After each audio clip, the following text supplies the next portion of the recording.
Made it. We made it. Hold on. Pulling it right up now. Law and crime. Independent research or investigation. Right. Sorry about the delay. Everyone said yes and nodded affirmatively. Did anyone happen to see, hear, or read anything about this case since we left here on Tuesday? No. Everyone said no or shook their heads. Okay. So, jurors, from time to time, I will give you instructions or talk to you for a few minutes about how you evaluate evidence. So I just want to take a couple of minutes today. It's part of my job, where my job is to teach the jury about the law. Okay. So in considering the testimony of any witness, please remember that questions are not evidence.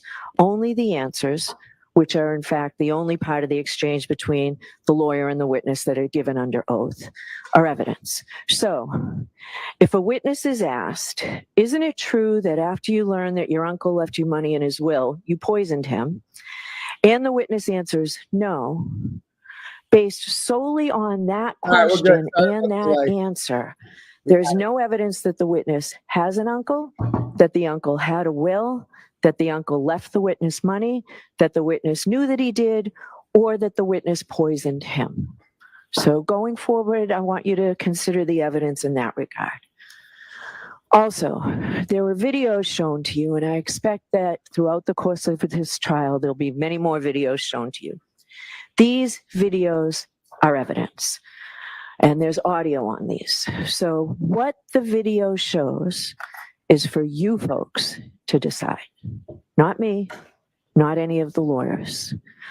What an audio recording says is for you to decide, not me, not any of the lawyers, because you find the facts. Oh, she's trying to be. That's your job. We all have different jobs. The thing about but finding the facts in the case is your job. She's like, yeah. Okay, so with that, please get your Commonwealth's witness back on the stand, Mr. Flematti. Here we go. We're back. We did it in time.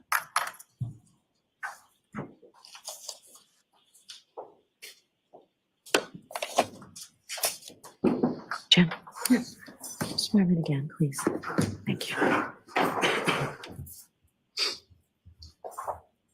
Just watch your step forward. Nice need you to raise your right hand one more time. Do solemnly swear the evidence you give the court and jury the case now and here, should the truth, the whole truth, and nothing but the truth, so help you God.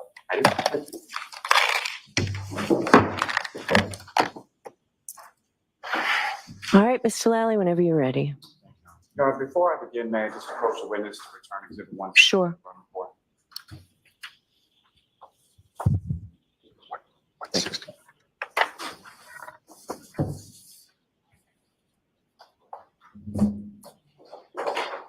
All right, so another firefighter. Firefighter. Good morning, sir. Good morning.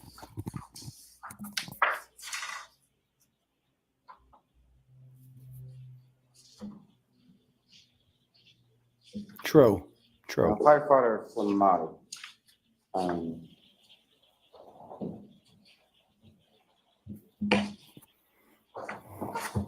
believe when we had left off interesting. The other day. But now it can't because he's he's a arrived defense in the area witness. Of, 34 Fairview Road, is that correct? Correct.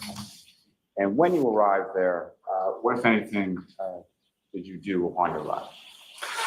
So on arrival, positioning the apparatus is going to be our most important thing, trying to figure out where our patient is and parking our apparatus close enough, especially at nighttime, that we can light up the scene as well as we can. Try and figure out how to approach a scene, because if we have to trek equipment farther distances, it can slow our response down. So we try and make sure our arrival and positioning is as best as we can put it. And as far as positioning in reference to when you first are sort of pulling up on the scene, where are you in the ambulance again? So I would have been the passenger of the ambulance. Usually the tech that's leading into the call will sit on the passenger side to try and mentally get ready for what's going on, whether it's reviewing protocols or just trying to assess the information coming across the radio so you can update your treatment plan as much as you can before you even see the victim. And when the ambulance comes to a stop or it's parked in your positions, what if anything do you see sort of as far as the scene is concerned? So we have our fire apparatus that are helping light up the scene, but we also have two female parties going by to the victim on the side of the road, and going back and forth between that person and the side of the road. And from the position when you first arrive, are you able to see the person on the side of the road? You can see a shape of a person, so we know that's where the patient is, because we reported that there was a party on the side of the road. So seeing a body shape, that clued us that was where we were headed. In addition to the ambulance that you're in, how many other vehicles are on scene when you get there? When I get there, I believe it is engine 3 and car 5. And beyond sort of the vehicles from your department, what if any other vehicles do you see when you get there? If I remember correctly, it was just a personal vehicle. I don't remember if there's any police cars on scene at that time. And from your orientation when you pull up, where is the body positioned? To your left, to your right, or something? To my left. And so after the ambulance is positioned, what do you do? So then it's going to be bringing all the equipment over to the patient's side to be able to extricate them from that situation, whether it's a house or a street or a road. We assess where they are, and then the best tools to get them out into the ambulance to be able to work effectively. I mean, seriously, Lalli, what are we doing? When you proceed over to, now, again, at some points subsequent later on, are you able to identify who the person on the ground is? Yes. We will try and get a general idea of the age of the yeah. patient, the positioning of the patient, how they were found, and then when we get them into the ambulance, we can start identifying ways to register that patient in the emergency room. So identifiers, whether it's a license or witnesses, or we try and figure out who they are so they can get registered at the hospital. At some point, were you able to identify who this person was? That's correct. His wallet was in his pocket, and we were able to grab his license. We never figured it out, Lalli. And who were you able to identify that? That was John O'Keefe. Oh my God, And so, cracked the case. with reference to Mr. O'Keefe, when you first observed him on the ground, how far away from the street or the roadway is he? I'd say approximately 10 feet away from the road. Okay, 10 feet. And how is he No one positioned saw him. as far as how is his body positioned on I'd have to review, but I believe he was supine on his back. And just in general terms, first, when you're responding to a call of this nature, what are some of the protocols or that you were speaking about? What is it that you're seeking to do or assess when you first arrive? So we're trying to determine if it's a cardiac arrest, that whether it's a viable transport or workable arrest. We have certain protocols within the Massachusetts protocols for whether we work the patient or we relieve the patient on scene if it's a police matter, At if least there's the other guy injuries was not sustainable entertaining a with life. little bit. Like this guy, I can't. So we're trying to make that assessment before we make any decisions. No, like. Let me stop you there just for 1 second. Oh, stop you there. Use the term as far as cardiac arrest. Based don't on carry your it away. training experience, what do you understand that term? So cardiac It's arrest, the heart. to the I best think of my it's the knowledge, heart. is just the cessation of electrical and mechanical activity in the cardiac muscle. Yeah, the heart. So the cardiac muscle pumps blood Oh. throughout the body, and when that stops, all life stops after that. Oh, fuck. I didn't know that. Now, Thank you for that question, Lalli. in We need particular to know reference that. to the conditions, the weather conditions that you find yourself in, what if anything else is sort of on the scale or spectrum in regard to diagnosis? So It was cardiac snowing. arrest, depending on where they're found, Oh. we try and figure out what led them to be at that point. Oh, So we're right. looking at weather conditions as well. Definitely. That can also affect viability of resuscitation. Jesus fucking So Christ. due to the extreme weather, extreme cold, This is fucking horrible. we'll I can't- attempt I can't resuscitation do on this. that patient Can't. No more firefighters. due to the fact that it'll No more. prolong viability of the arrest or ability to recover from cardiac arrest afterwards. Oh, I mean, this guy's so So boring. weather too. is definitely a key factor. I'm sure he's a where nice they're guy. found. I'm sure he's a nice guy. And At least the last guy was familiar with the term based on your training experience. funny, kind of. Correct. Like And so excited. what, if any, sort of relationship does cardiac arrest have? Well, let me ask you this first. Ah. What is your understanding of the term hypothermia? The exposure I to know that. extreme cold. Yeah, when you that die in the cold. Lowers your core How and long? extremity temperatures down to below Oh, shit. 95 degrees. That's what usually. hypothermia means? Oh, And shit. what, if any, interplay is there between hypothermia and cardiac arrest?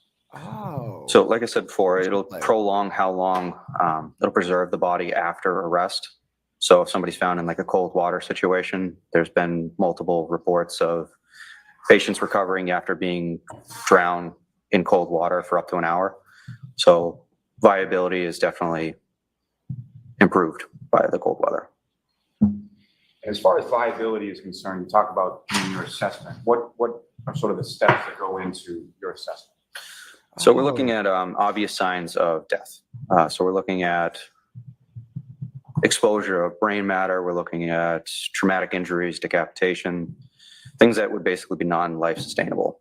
We're looking at signs of lividity and rigor to basically show us how long the patient has been down for. And the age of a particular patient, what, if any, relationship does that have to your assessment? So it'll show the extent of frailty the patient has. If somebody's an elderly patient, severe cancer patient, their ability to sustain a cardiac event like that is less. So somebody that's younger or middle-aged will have a much better chance of recovery afterwards. But that would really be the only key that we're looking at. And what, if any, observations did you make of Mr. 𝗏𝗄𝗆 during your assessment of him initially? Just that he was a middle-aged male, and that was all we had. And as far as the other things that you're talking about, as far as viability of resuscitation, what, if anything, did you observe with reference to Mr. 𝗏𝗆 in regard to that? So with viability, we were looking at any rigidity or rigor in the body, or lividity or separation of blood. You would have a pooling of blood or bruising, it would look like, at the lower parts of the body, depending on how the person's positioned, basically. If they're supine, you'd have positioning or pooling underneath the body, and then you would have stiffness of the arms, legs, Pooling jaw, of the body. neck. To be able to But there move the wasn't. body, we're looking to, There wasn't if pooling they of the don't body, have was those there? things present, it's another check mark of saying this is viable, we can work this. And specifically as it applies to your assessment of Mr. 𝗏𝗆, what, if anything, do you recall in Nothing. regard to that initial assessment? as far as Nothing at all, Dave. So his limbs were able to be moved, jaw was able to be moved. The posterior of his body was red, so not the indicative of lividity that we're looking for. So we termed it to be a viable arrest and continue to work. You mentioned as far as sort of gathering your equipment, bringing it over to Mr. So he was 𝗏𝗆, what, if alive. any, equipment? So he wasn't put out there at 12:30. Got it. So He would not be equipment alive. initially if is he was going to there be at our 12:30. scoop stretcher to be able to pick the patient up, break apart, put it underneath him. We have our first in bag, an airway bag, cardiac monitor.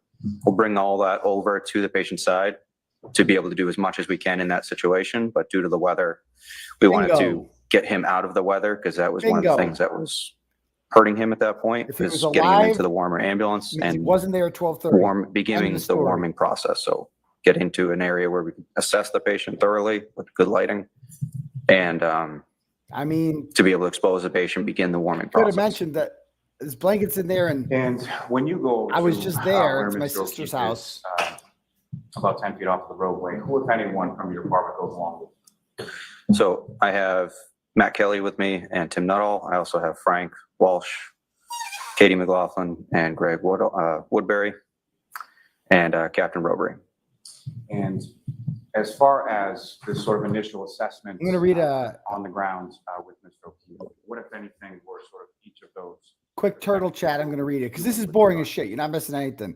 I'd have to review Vivian specific sends interventions, $50 and says, as "I far as who think did you're a what, beautiful when. person." Oh, thank you very much. And if it wasn't for you, this That's why case we document things. would not have the immediately attention. afterwards, so it's all You fresh. and the beautiful people outside court every day. I hope I meet you when I come to meet everyone So soon. CPR was I'll be in initiated by me Boston.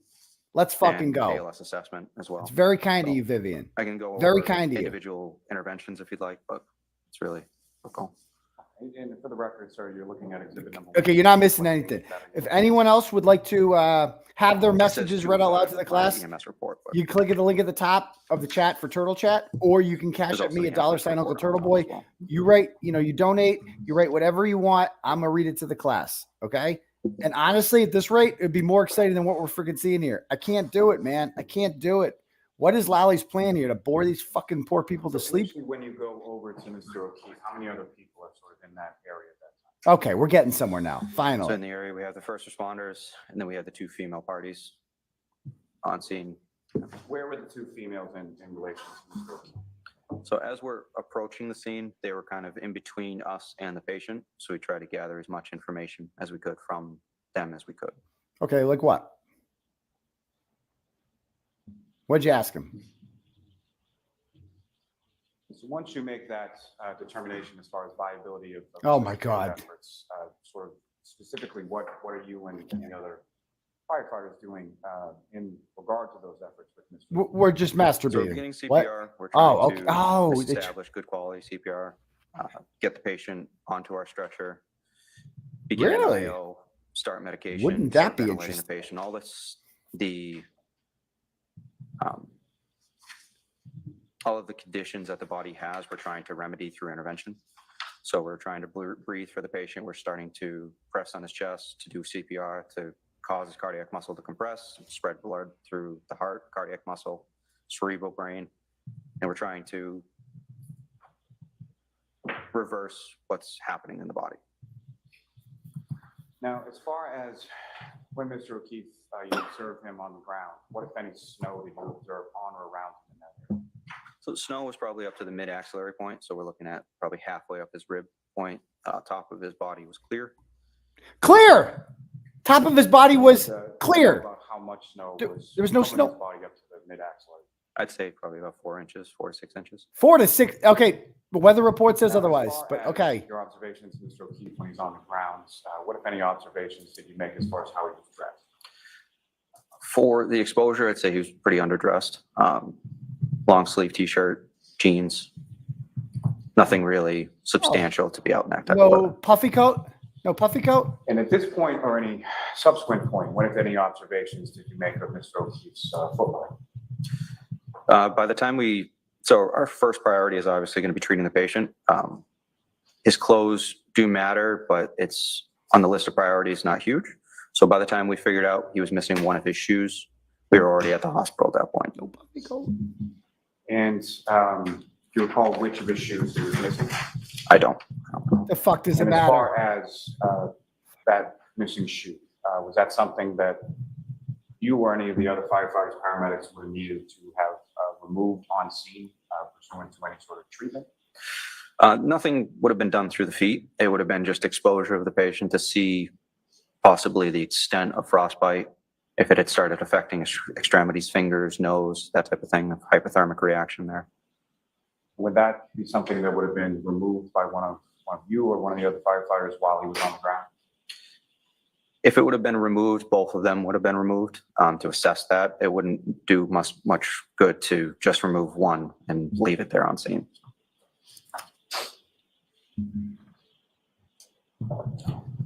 Now, Seriously.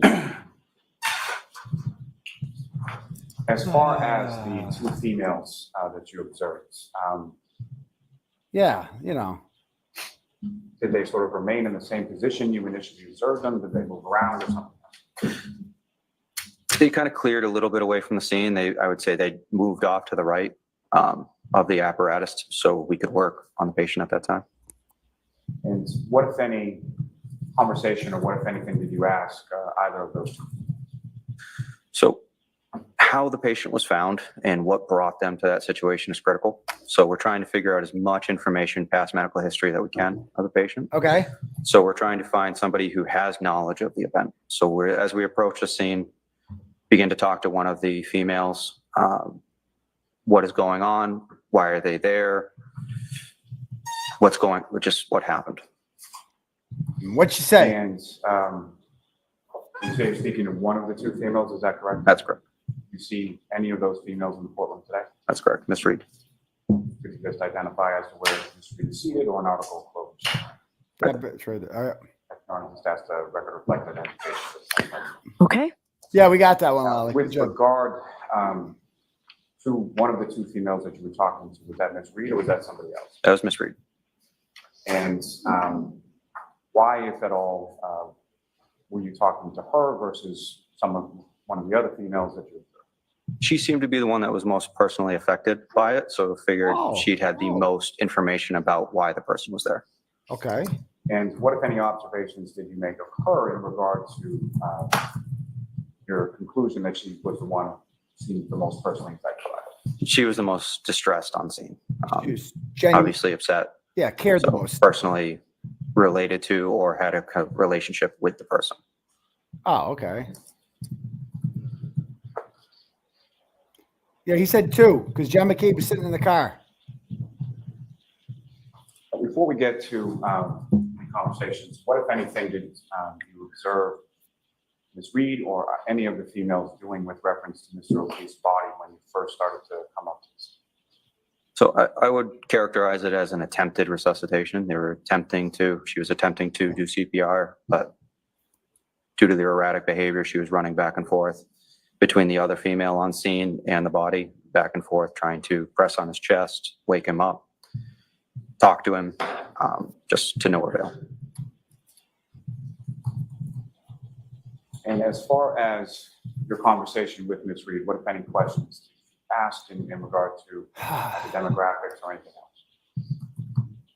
So do you have any information of who this is? Demographics. How are they here? Tried to get any type of information we could from her at that time, but with no luck. Why not? When you say with no luck, what, if anything, what, if any, response did you receive from Ms. Reed in regards to your question? So the only response that I was personally given was just, I hit him, I hit him. Oh, give me my a God, I hit fucking him. break. Yeah, bullshit. Bullshit. And when she's saying, I hit him, oh my God, I hit him, how loudly is she saying? So she was within 2 feet of me, but very loud. None of the cops heard it. Any though. type of None of the cops heard this. follow-up questioning. Did you hit him with your hand? Did you kick him? What happened? She just repeated the phrase over and over again. I hit him. I hit him. No one else heard this. The cops didn't hear this shit. By the way, they discussed this all at the fire station, according to, And just to be clear, where Eddie does this Energy the other conversation day. occur? This was as we're bringing equipment over to the patient. The interventions are going to be started basically by whoever gets over to the scene first. I'm trying to gather information as a lead paramedic Doesn't matter. to try and coordinate interventions and therapy to kind of holistically be the team leader in that situation and treat and transport the patient. So it was on approach to the patient, probably halfway between the ambulance and the patient. And with regard to that treatment of Mr. O'Keefe, I think you referenced it earlier being within your report. What were sort of those steps or what, if anything, did you and the other firefighters do with regard to treatment? Before you answer that, Your Honor, may I request, may the witness just refer to the DMS report as it goes? Yes, if need be. Thank you. So we try and document through our flow chart of all of the interventions that we're doing. So CPR is obviously going to be our first priority. CPR is initiated, unchanged but successful in the actual intervention itself, no complications. We do our ALS assessment that we talked about of any further indications of this is not a viable arrest. We determined it was a viable arrest and we move on. Then we're going to start, we refer to it as a bag valve mask at 15 liters per minute on oxygen. The patient's not breathing on their own, so we're trying to assist ventilating that with high flow oxygen as well. And 𝗍𝗂𝗋, which is a needle we put into the bone of the tibia of the patient. That was on that right tibia was the first one we put in. We're going to be putting in warm fluid. We have a warmer in the back to be able to bring up the core temperature. Then we start with epinephrine, 1 milligram through that IO. If I could just stop you there for 1 second. When you say as far as IO and put it into the leg, how is that sort of inserted into the leg? So we have 2 different methods we can do. We have a drill, a power drill that drills through the outer layer of the bone into the capillary area of the bone, the soft, spongy material. So we drill through that, or we can do it by hand if that fails. And when it comes to the epinephrine, what is sort of the purpose of that medication? What are you trying to do with that medication? So that medication will improve, it's a vasoconstrictor. It'll cause the vasculature to constrict. So it'll improve the quality or effectiveness on the cardiac muscle, cardiac vasculature, and the cerebral area. So as far as the administration of epinephrine is concerned, is that something that's done once or more than once? And is there a protocol for that? So it's going to be serial every 3 to 5 minutes during the cardiac arrest to try and bring them over to the hospital. So it continues that entire time unless there's a rhythm change or that can change our algorithm of how we approach the patient. if there's a rhythm regain or return of spontaneous circulation. And so how many times or what times was the epinephrine administered via the IO to Mr. Okay, so I have epinephrine at 6:20, 6:25, 6:30, 6:35, 6:40, 6:45. And when was that first administered? Would that have been at some point when he was outside of the ambulance on the Fucking ground guy. or in the ambulance or something? Could be dependent on transport time. I mean, this is really important, Lally. What does this have to fucking do with anything?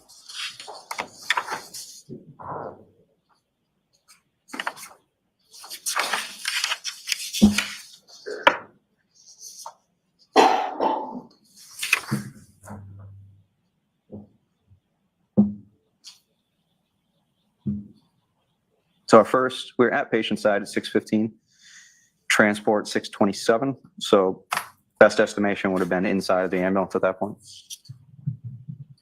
I'm sorry I interrupted you before, but after sort of the introduction of the epinephrine, what if anything did you and the other firefighters? After the first round? Yeah. So first round of epinephrine. After that, we would drop in what's called an OPA. That would be to push the tongue out of the way, open up the airway to improve our bag valve mass, so it has an open air way to get the oxygen into the lungs. We begin external warming, stripping the patient, getting the heat turned up in the back of the ambulance. We would then switch over from manual CPR done by hand to a mechanical CPR device to ensure adequate, consistent CPR compressions of the chest. It was a Lucas device. Put that on the patient. And then we continue with another round of epi. Patient's starting to warm up this time, so we would do suction at that point to try and suction fluid out of the airway to improve ventilation efforts. Another round of epi is done. We have another suction, this time through a deep suction via the endotracheal tube. Oops, sorry, at 6:22 after warming, we intubated the patient. We have a 7.5 tube paced at 27 centimeters, and then verified through various means, through chest rise, auscultation, waveform, and tidal CO2. So we had complications listed as patient vomiting, aspirating. Suction was then done with a rigid tip suction device. After successful intubation, we then suctioned via French tube through the airway established. Jump back up to 6:31. Another IO line was established on the opposite tibia on the left side. And then another 3 rounds of epi, and then arrival at the hospital. What was the arrival time at the hospital?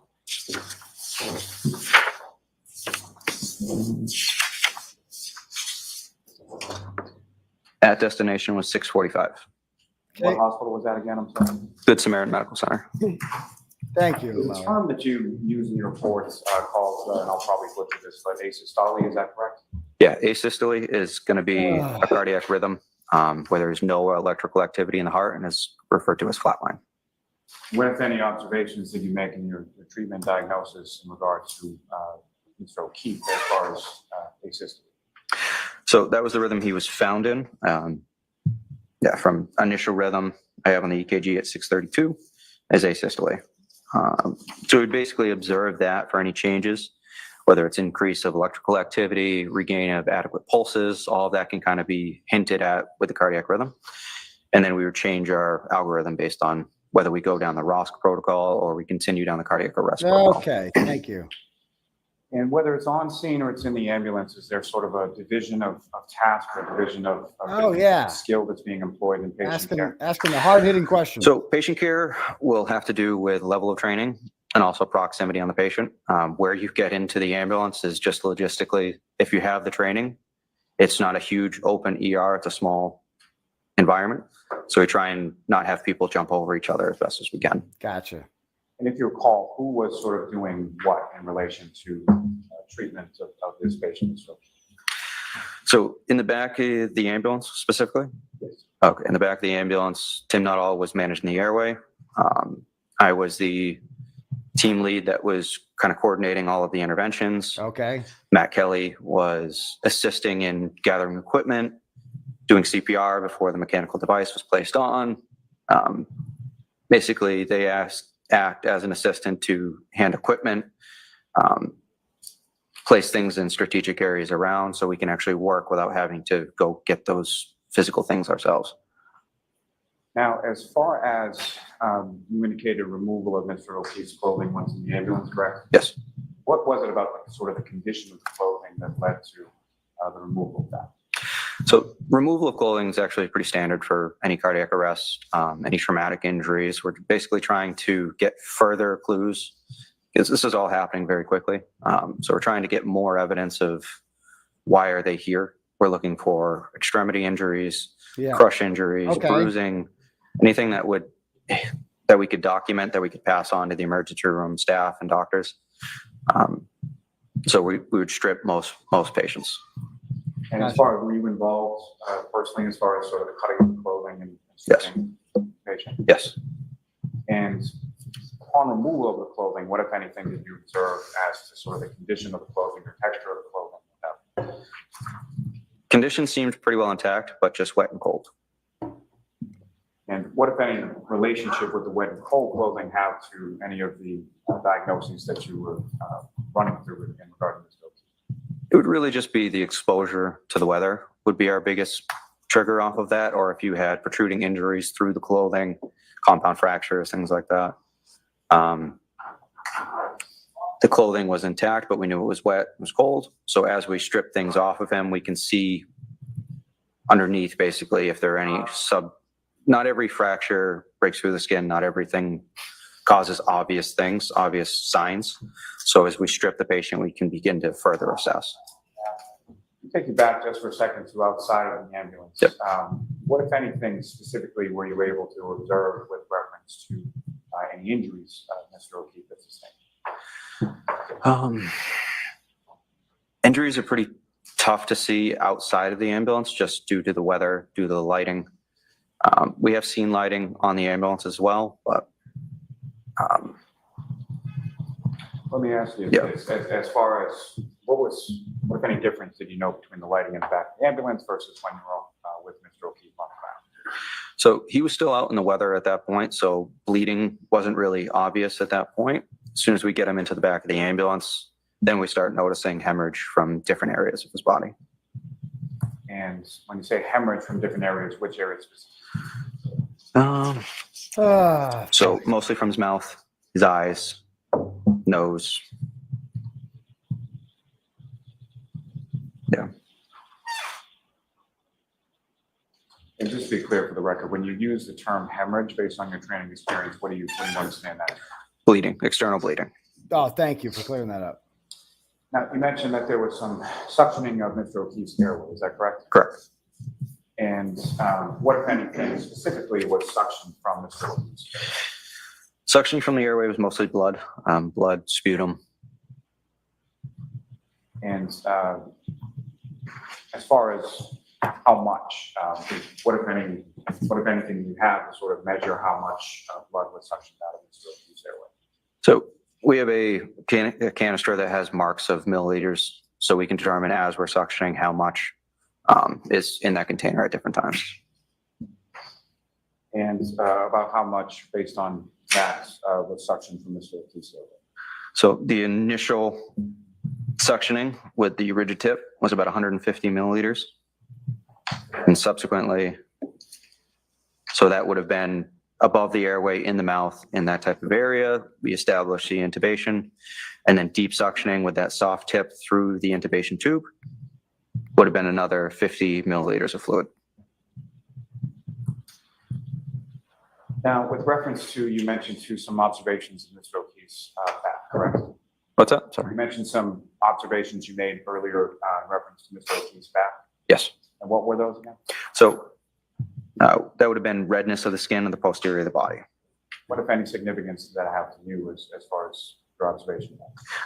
So redness from the skin, if it's general or across the body, can mean certain things. If it's just a particular area, and due to the fact that it was cold outside, that would have been the initial stages of frostbite or exposure to cold. And as far as the remainder of Mr. O'Keefe's body, what, if any, other observations did you make? In which areas did you make those observations to in regard to the initial state? So for as far as the cold exposure, cold exposure, we're looking at the most exterior parts. Extreme cold exposure can lead to frost nip and frostbite in different areas. The first affected areas are going to be your fingers, your ears, your nose, your toes, that type of. So that was a cold, waxy, pale, stark white substance, basically, or condition of his skin. And on each of those areas that you just described? Yes. Now, sort of up in the area of Mr. O'Keefe's head, you mentioned some bleeding from the eyes and the nose, correct? Yes. As well as his mouth. Yes. And beyond that, what, if any, observations did you make of any other sort of injuries to his head or his face? So his eyes were pretty well swollen. We were trying to clear areas of blood to figure out if there were any contusions around the head. I believe there was a contusion on his forehead. Also had some markings on his extremities as well. Okay. And just as far as your understanding, based on your training experience, when you use the word contusion, what do you understand that? Bruising. And before we get to the extremities, what, if any, observations did you make as far as Mr. O'Keefe's abdomen? Abdomen we noted as significant as distension or swelling of the belly. And what, if any, significance did that have to you in regard to Mr. O'Keefe? It's another of our detailed assessments. We go through the body in a more detailed way to try and find more clues that we can pass on for the assessment. Distension in the belly could be due to trauma or bloating. It could be, those are usually our biggest triggers for distension.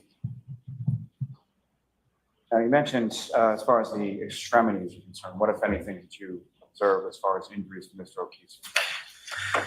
So we're looking at, so we had the cold, rigid fingers, hands, feet, and we had multiple dry blood lacerations to the right arm. Recall specifically where on Mr. O'Keefe's right arm? Would have been his upper arm. And you mentioned dry blood, is that correct? Yes. So these were not actively bleeding at the time that you observed them? No. Now, as far as being dry blood versus actively bleeding, what, if anything, does that indicate to you as far as sort of timing? So we had active bleeding from other areas in the body. So the fact that it had already stopped and clotted, I would assume that would have been several hours before the incident that led him to be there, but I would guess earlier in the evening.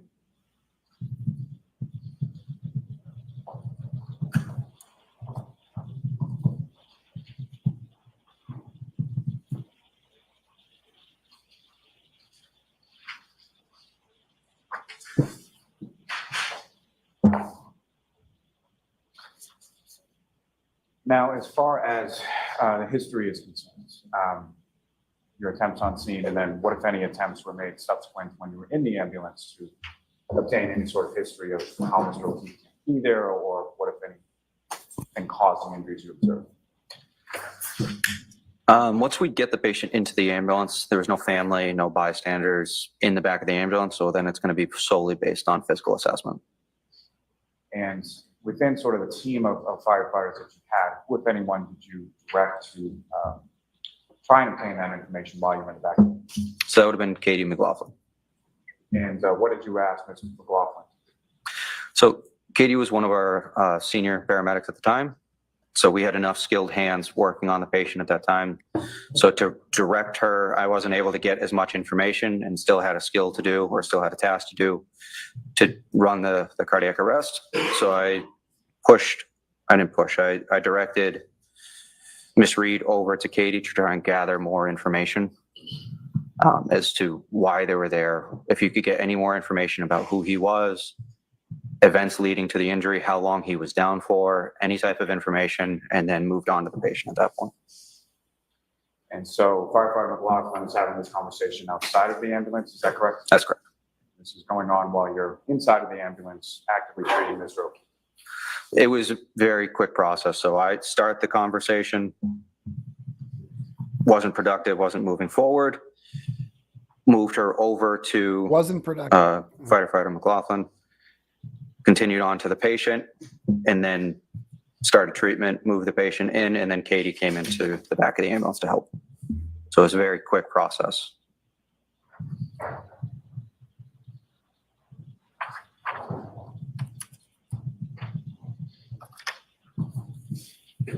Now, as far as Mr. O'Keefe's eyes were concerned, what, if any, observations further did you make as far as Mr. O'Keefe's eyes?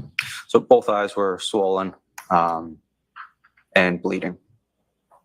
What, if any, observations were you able to make of his pupils? I'm sorry, what? Pupils? Pupils.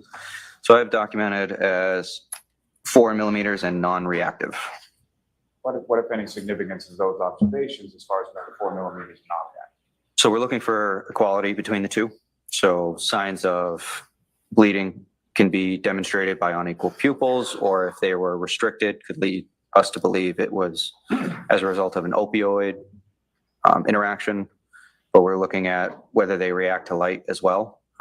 If there's brain activity, if there's still something causing the body to react, you'll have some type of pupillary response. So we shine light, there was no response, so it was fixed and at 4 millimeters. Now, at some point, you leave the scene en route to Good Samaritan, is that correct? That's correct. And who is continuing treatment of Mr. O'Keefe in the back of the ambulance during transport? So back of the ambulance and transport would have been Firefighter 𝗂𝗄𝗄, Firefighter 𝗏𝗏𝗏, and myself. And who, if anyone, was driving the ambulance in Fairview and Good Samaritan? So that'll be determined by basically just positioning on the engine. So the step driver for that position would then drive as the detailed person over to the ambulance. And that was Firefighter McLaughlin. It's almost 10 o'clock. Now, during And the I don't even know what we've learned. from Fairview even to tell Good you. Samaritan, what, if anything, are you and the other firefighters in the back of the ambulance doing as far as continuing treatment of Mr. O'Keefe? Jesus Christ. So we started transport All right. So I'm at read a couple turtle chats. 6:27. This is fucking So between horrible. 6:27 Absolutely horrible. and 6:45. Yes, this is all they have. All right. Shannon sends $5. Treatments and says, "Who is the included chick singing epinephrine, Grand Paula additional Dukes?" I've never seen her suctioning, managing before. the airway, I've never seen her placing before. I don't another know the answer to that intraosseous one. line, Thank you. and then Melissa 3 sends additional $10 rounds and says, of I hope you get into court in a few epinephrine days. while the There'll mechanical be no CPR is freaking read about continuing you. I'm CPR. hoping it's not our lawyers saying no to And keeping during me the course of distance. the I don't know. transport, what, I if any, doubt it. changes, But either way, in Mr. I'd rather O'Keefe's status as I'd far rather as not be cardiac in the arrest, courtroom on a day like this. occurred Get me in on the during good days. No changes. The good days. I don't need to watch. This is horrible. Now, that Thank time that it took to get from Fairview to Good Samaritan, is that Shelly sends $25 and typical says, "Hey, Daddy, transport time? what if anything Not is normally. going through Lolly's Due to the fucking weather, numb it head?" was pretty slow driving, even I though the don't ambulance know. is a smaller vehicle It's than like the his engine. plan here is to Slow transport compared to normal. bore the jury to death. And during the course of the I don't transport, know, what, if get any, him in a bad communication are you mood. having with Good Maybe they're more like Samaritan, studies have shown you're more likely to vote O'Keefe guilty and his if eventual you're in a arrival? pissed off mood. Every medical that goes on, we try I to don't give the know. hospital staff Kind of like a heads up, basically, of what's coming in. We'll have different alerts I that don't we know. would give them, I whether just it's can't cardiac believe all arrest, the a buildup stroke, for a this STEMI, trial, and I got to listen to this to fucking guy. have the certain appropriate teams come in and be ready, Talk whether it's a about trauma alert. logistics. Of There's different doing your specialties job. within the hospital that'll treat those different Yeah, particular like, cases. that'd be a So we question. Did you call see your in tail light, 5 to 10 motherfucker, when minutes you were down prior there doing to CPR give on that this team dude? time to get down into the Did you emergency see any room to tail get ready light? to Like work. when you were When you giving him arrived at Good chest Samaritan, compressions. With anyone were you met by? Did you and happen to what notice happened any with regard to- microscopic tail light in So the we're continuing shirt? interventions you were doing from the ambulance compressions on? through the That's bay what I'd like into to their know. code room. Because there was We're then met supposedly by microscopic tail registration, light. a Did registered it get in nurse, your hand? and the doctor Did that the took care of the patient, microscopic tail light as well get as in a your team of fucking other hand? assistants. That's what I would ask. And where do you sort of usually Anyway. go with Mr. O'Keefe? Do we have a or Cash how does App that here? work? Yep. So that's referred to as a transfer of care. So All right, we got a Cash App. there's From different Davis. people. That's $5. Like I said, it's a team What do you based think where different really people are in happened to charge of John? different things. You'll He have went the nurse in inside, got the charge shit that's in kicked out charge of of him. Somebody hit him in the back of the documenting, head. Started documenting puking. He was our dying. interventions that have So been they done fucking so threw him on far. the front lawn to Tying die them 3 down. hours The later. patient was That's it. down. That's what happened to John. And He then she died. starts documenting all the different interventions that were done That's by it. the hospital staff as well. You also give a report brain to the surgery. doctor who's then taking over as lead for the cardiac arrest. They're going to start issuing orders for the patient and treatment. And then you have registration that will get the information to register the patient that they can tie all of their interventions to. And during that sort of process of exchange of information and things of that nature, what, if anything, God. did you learn in regards to the sort of core body temperature of Mr. But like So, seriously though, like that assessment, I Real believe talk. it was he had core body temperature of 80 degrees. 80 degrees. How long? What, if any, significance does that have in regard to sort of the typical core body temperature? Oh my God. Typical core body temperature is going to be in the high 90s. Yeah, that's with pretty low. Yeah, 98 body point, temperature being in the, 98.6. at 80 with a rectal know temp that or core one. temp I is know going to that be one. extreme hypothermia. Now, Real talk. Wouldn't they notice a microscopic tail light while doing the chest compressions? Wouldn't that get in their fucking hand? Seriously? Microscopic tail for a light. certain amount of time, correct, before you quit. And at that point in time, while you were Be at right back. I gotta take a leak. I that can't initial deal with this time, guy. what, if anything, did you learn as far as Mr. status or what had happened? So as we talked about before with the hypothermia and the extreme cold, they're going to work that for an extended period of time. Most cardiac arrests, I will try and hang out by the patient or in the area. As new staff come through, different things are found. The doctors and nurses might have follow-up questions. So I try to stay available as an asset that they can bounce those questions off, at least for 10 or 15 minutes afterwards, to make sure the whole process is completely transferred from all the interested parties. And during that course of time, what, if anything, did you learn as far as the eventual status of Mr. We didn't learn anything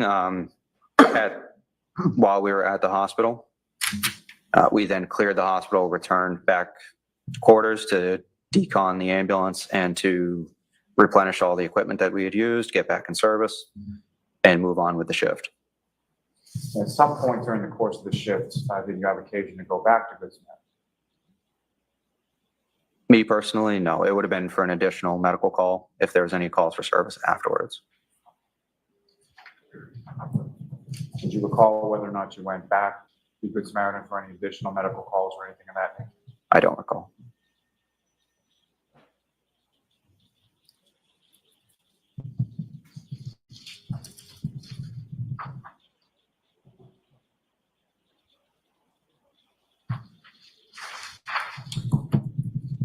So if I could direct your attention to the screen just over there.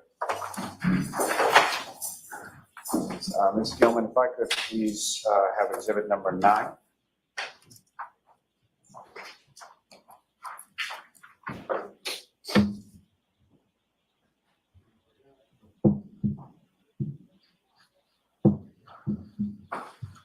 And so directing your attention to what's been previously marked as exhibit number 9 up on the screen, you recognize what's in that photograph?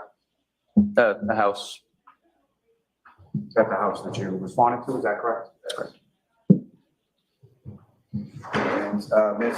Gilman, if I could have exhibit number.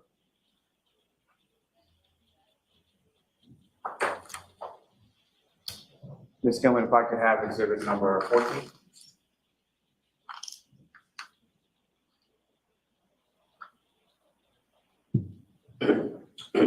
Again, sir, what's up on the screen? Do you recognize what that is? I see blood, snow, general area, not sure. And lastly, Ms. Gilman, if I could have exhibit number 18.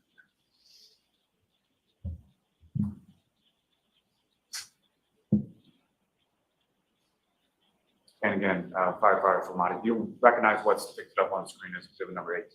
Yes. Can I approach the witness room? Yes. Very much. So, sir, I'm going to hand you a laser pointer. Basically, just press on this button here. This direction on the screen.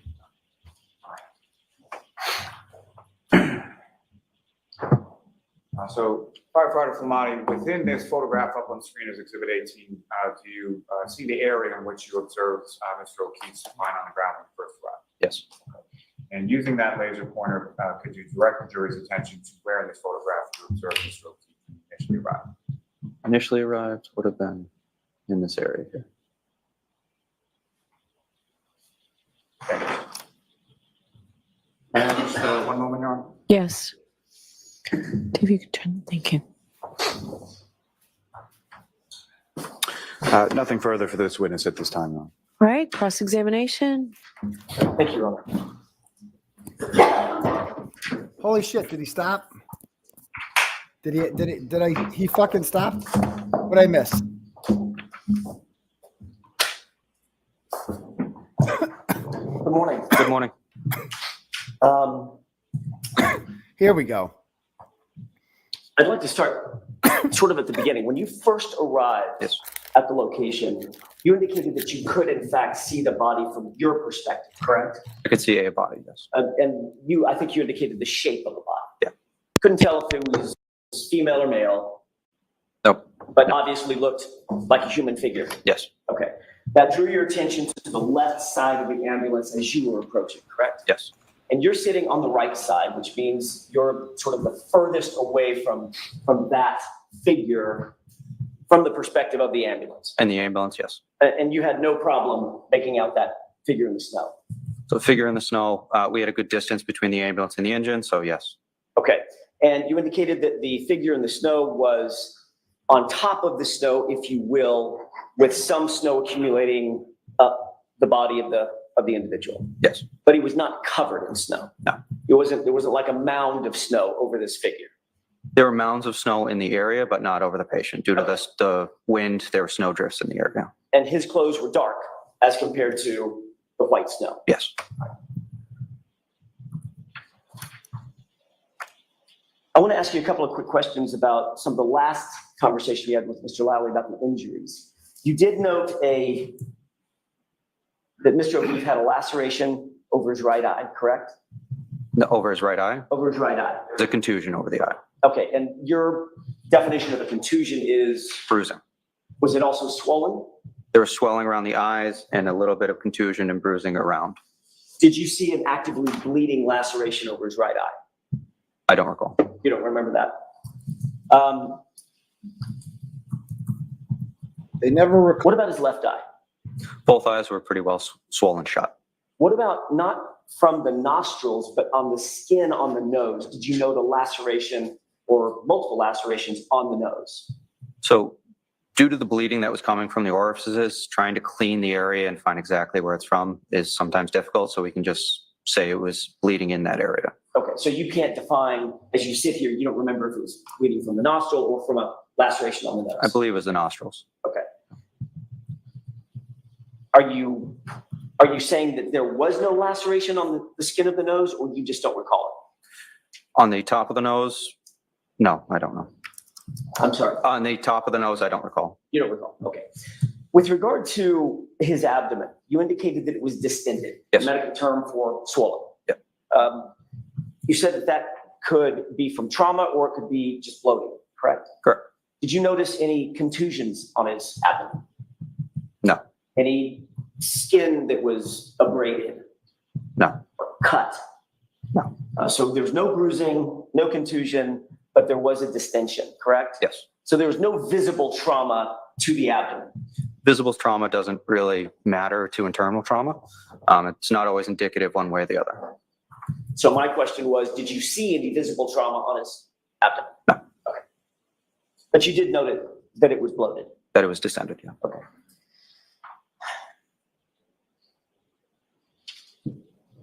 I want to talk to you for a second about, if I could shift gears, about the conversation that you indicated to Mr. Lally that you had with Ms. Reed. You were also asked about that conversation at the grand jury when you testified, correct? Correct. You testified that as the lead paramedic, you were specifically trying to get as much information from my client, Ms. Reed, as you possibly could concerning the victim and how the victim ended up being there, correct? Correct.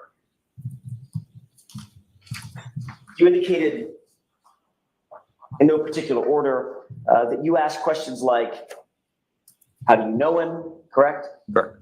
How did he get here? Correct. What happened? Correct. Is there any additional information you can give me about what happened to this person? Correct. Okay, so that was a conversation that you were personally engaged in with my client in order to gather as much data, if you will, about what you were dealing with, correct? Correct. But your focus was, when you first arrived, your focus is, I need to attend to the patient, correct? Correct. Like, conversations notwithstanding, I need to deal with what's in front of me, which is an unconscious man in the snow. Correct. Dressed inappropriately. Correct. And possibly freezing to death. Correct.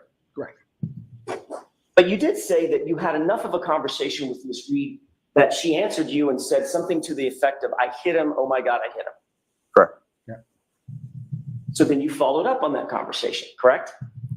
As much as I could, yes. But in fact, you said that you asked her additional elaborating questions. Correct. Well, did you hit him in the face? Or did you kick him? With what? What'd you hit him Did with? you hit him with your hand? Okay. So that's a conversation that you're having with Miss Reed face to face. Correct. You're talking to her, you're looking her in the eyes, she's looking you in the eyes, you're standing still, and you're attempting as best you can to converse with this woman so that you can gather as much information as you possibly can as you attend to the victim. Correct. You indicated that that conversation lasted long enough that the conversation was frustrated by the fact that you weren't getting information that was helpful to you.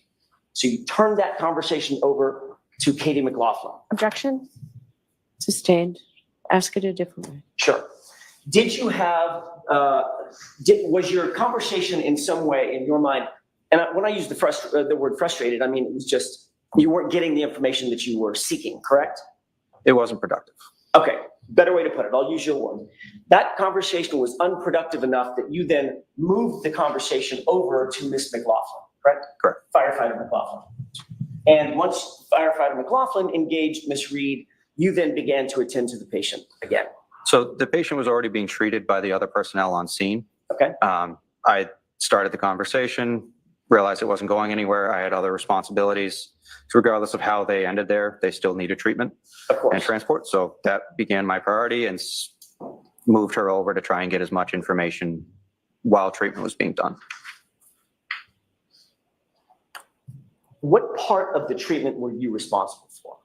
All of it. Sorry, that's a great answer to a very vague question. Yep. What physically were you doing with Mr. O'Keefe?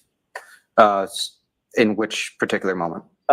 When you first arrived and attended to him and physically touched him, in other words, were you the airway person? Were you the cardiac person? Were you doing chest compressions? Were you squeezing the bag? I would have been doing chest compressions initially until I could delegate that task to somebody else. Okay. And chest compressions, I'm going to butcher this because I've never been trained other than my little toddler. They look a little like what I'm doing now, correct? Correct. And I indicated palm over one palm over my hand, arms extended, and you can see my shoulders moving up and down in a rhythmic fashion, correct? So if I didn't get an answer, correct? Yes. I'll wait till then.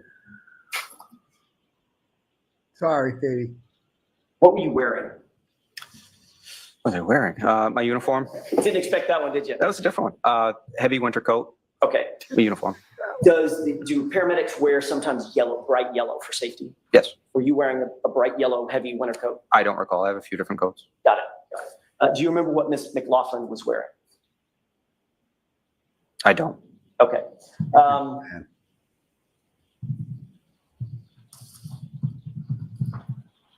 He's always got a plan.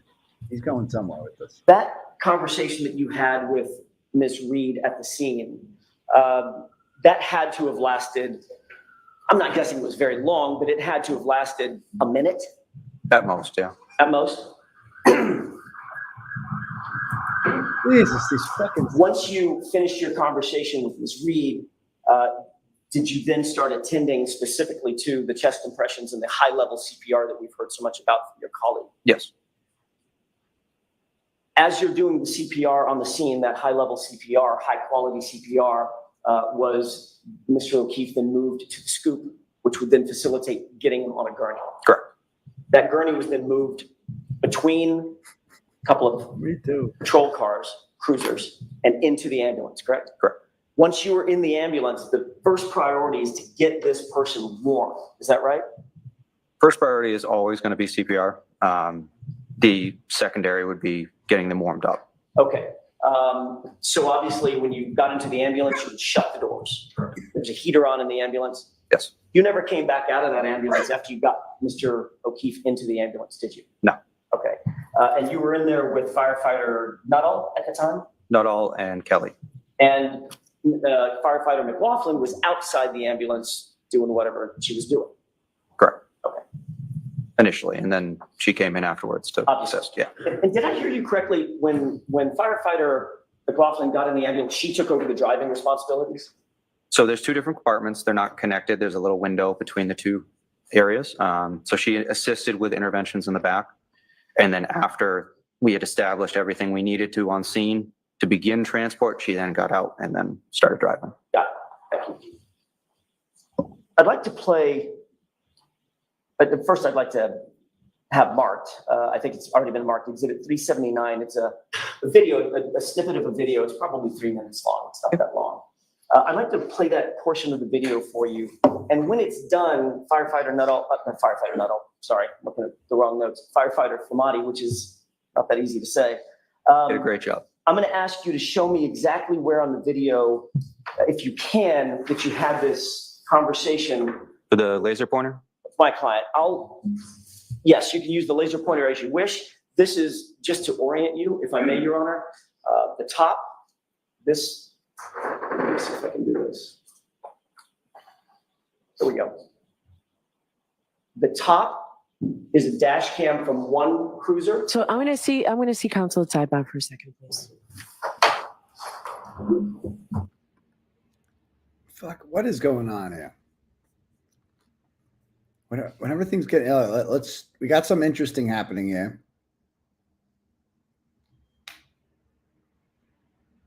So I don't know what they're discussing, but it's like whenever he gets going with something, okay, we're going to see a video, you know, it's good. Then he's just like, nope, we're not going to show this. Nope. Things are getting too interesting here.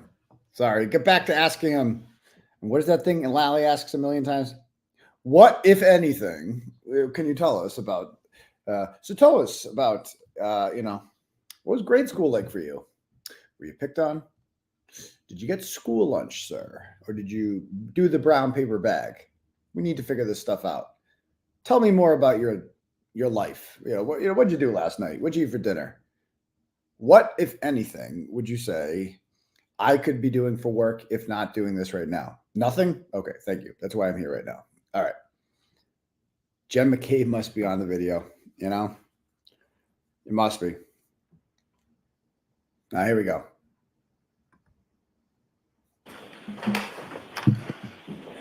For this, until we pause it, I'm going to ask you to focus your attention on the top dash cam video. Go ahead and play that.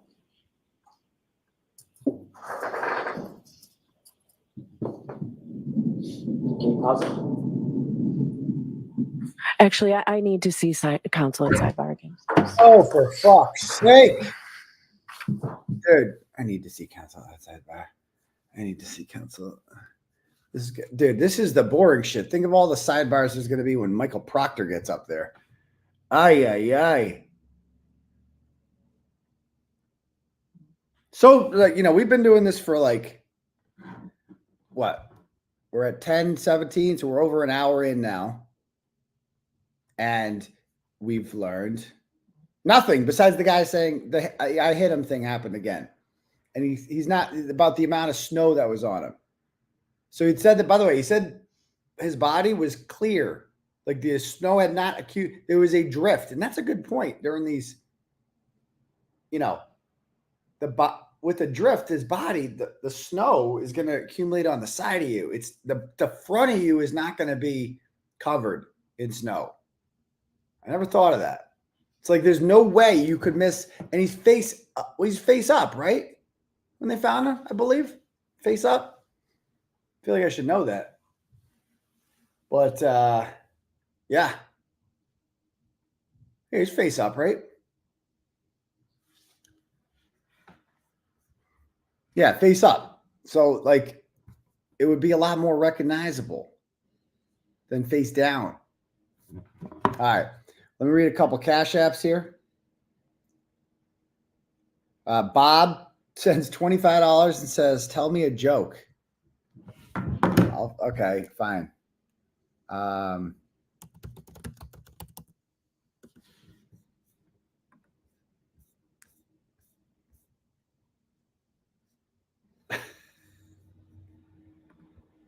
right, what did the toaster say to this? No.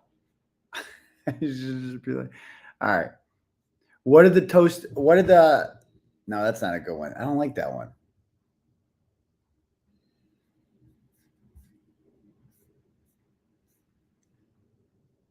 What did the whore toaster say to the slice of bread? Get inside me. I don't fucking know. Now I just Googled dirty jokes and that was the first thing that came up. That's not even that good. What is the receptionist at a sperm bank? Folks, we'll take a 15-minute recess. Oh, for fuck's sake. It's a recess. Oh my God. Oh my God. Okay. All right, we got here $10 from Jeffrey. Says stacking BBs. Hey there, Karen Reed, trial watchers. You know what a lot of the trials we cover remind me? Who's this It's guy? that you got to be careful who you surround yourself with, who you let into your life. Do you? All right, so let me see. Anything else? Do we have any turtle chats? No, I don't believe so. Okay. If anyone else wants their message read, you can click on the link at the top for Turtle Chat, or you can cash at me at $UncleTurtleboy, and we can do it that way. You know what I need to find? Does anyone have the link to 𝗵𝗲 on? I haven't seen it yet. 𝗵𝗲 did the recreation of the SimCity thing last night, and I gotta see this because we're taking a 15-minute break here. Let's take a break. I'm going Twitter. If anyone knows where I can find that, let me know.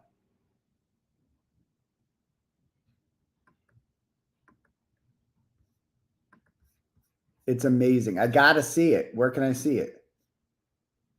I'll go to Court TV. Okay, let me go to Court TV.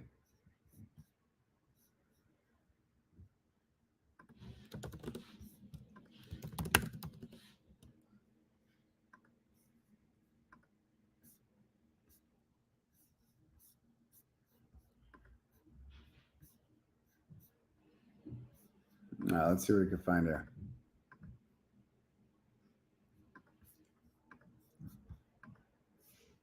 This one? When Karen Reed shows up to court, she receives a hero's welcome. There are women and men dressed in pink cheering her on. 200 feet away from the courthouse, there are supporters carrying signs, wearing buttons, protesting the prosecution of a woman accused of murdering a Boston police officer, her boyfriend, John O'Keefe. Prosecutors say Karen Reed, in a fit of jealousy. That snowstorm. So the snow started I see LTL in the overnight out there by someone.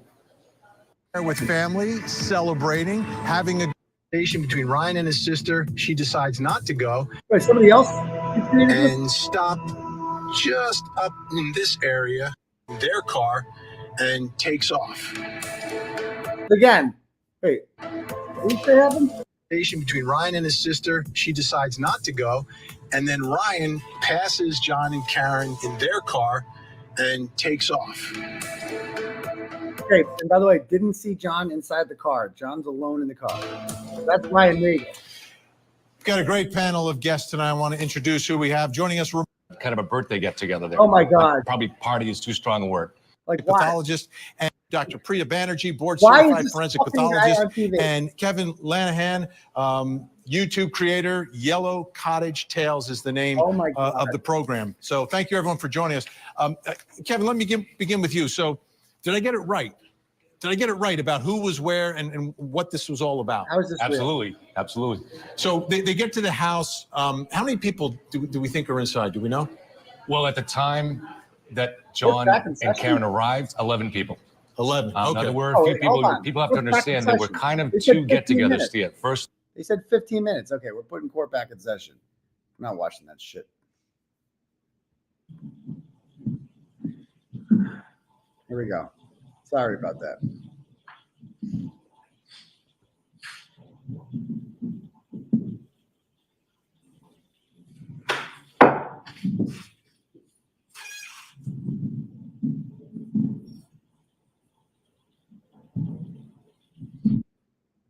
What's going on there?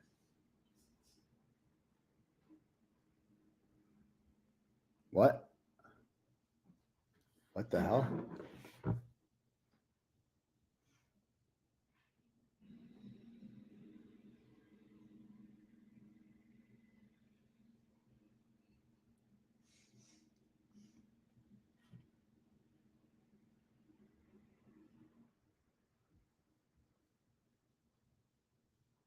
What just happened? It's like, yeah, like Plevin has no ratings, but you know, I am happy they brought him on and I explain why. I was going to write a story about this. I'm very actually happy that they brought Plevin on. You know, like Turtle Club tonight, I was going to review what's happened in the Kearney case today, but the answer is nothing. NBC 10 Live, they're on. NBC 10.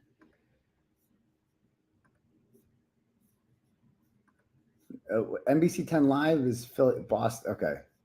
Brings me to Philadelphia. Okay, it's on NBC 10 Live. Okay, Law and Crime's not working.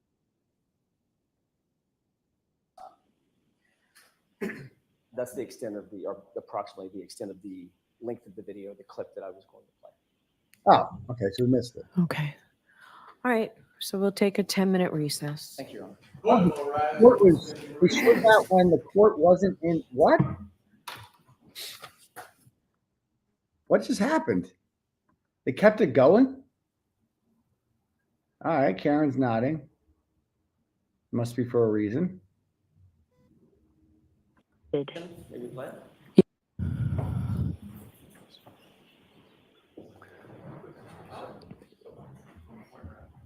Were they not supposed to show that? You are muted.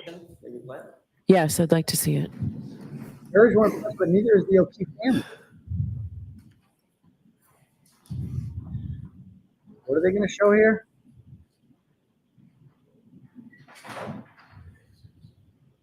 Officer Good driving at 6:13 a.m. Harassed dash cam. Okay, I think first responders are there. There's Karen running around. John's body is still there on the ground at 6:13. But remember, 9 minutes later, she tells Jennifer McCabe to ask Jeeves.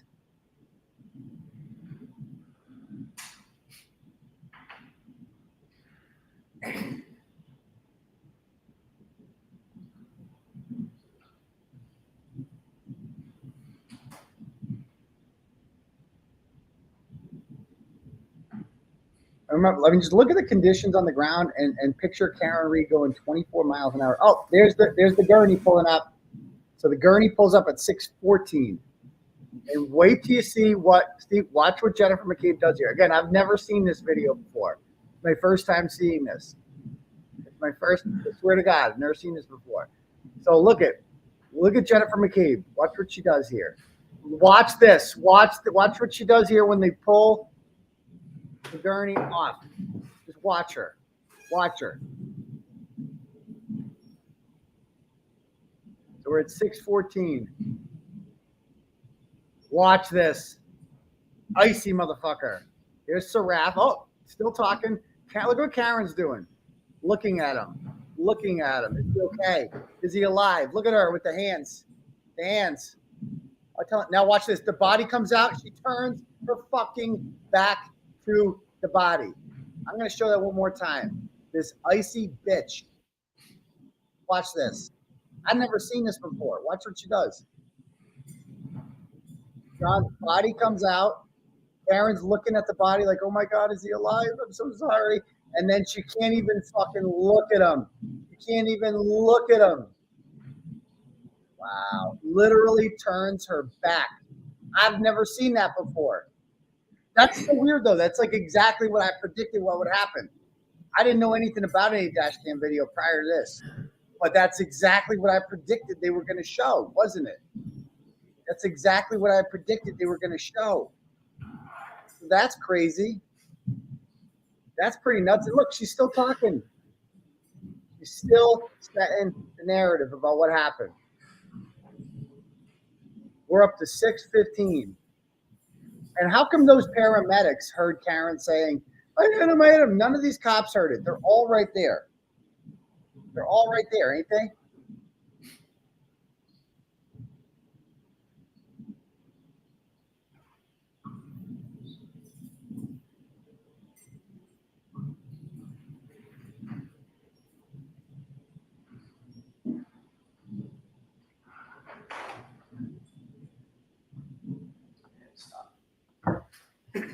That's the extent of the, or approximately the extent of the length of the video, the clip that I was going to play.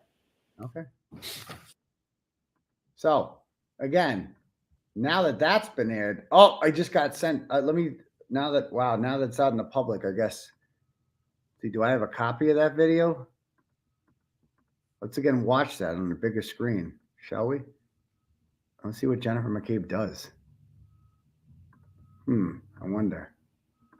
That's fucking icy cold, man. That's not good. That's not good. What do we got here? Oh, here it is. Let's see what happens.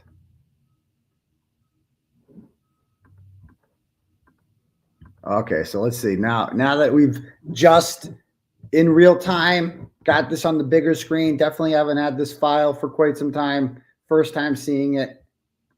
And let's see what happens here now we know this is at 6:14. Okay. Karen's running around. All right. Oh, wait. By the way, let's watch that again. I love how every time Jen McCabe tries to comfort her, be like, calm down. Bitch, I'm not calm. He's fucking dying. Is he dead? What the fuck, Jen? Is he alive? How the fuck did this happen? And she's like, I don't know, bitch. Let me give you a hug. No, get the fuck off of me, you crazy cunt. They put him on the gurney. Get him inside the ambulance. Stop touching me, ho. Stop touching me. Here's Seraph. Oh, better talk to him. Better do my arm movements. Yep. Point the arms. Yep. Yeah. I like pointing at shit. I don't know what the fuck happened. Oh, yeah. Let me talk. Talk. Set the narrative. Yep. Oh, body. Don't want to look at that. Don't want to look at what I did. Don't want to look at what I did. Can't. That's too hard. Again, look at this icy motherfucker. Look at this shit. Look at this. Just watch. Look at this. Oh, yep. My sister doesn't live there. Wait. Oh, dead body's coming. Don't want to look at that.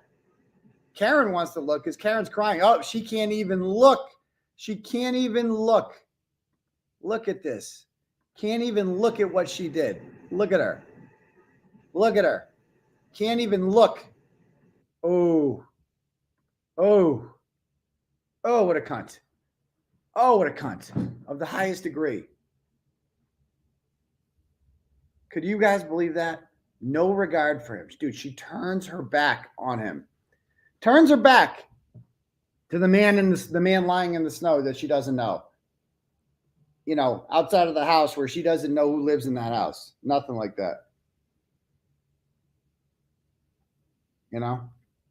So that's pretty wild. Okay.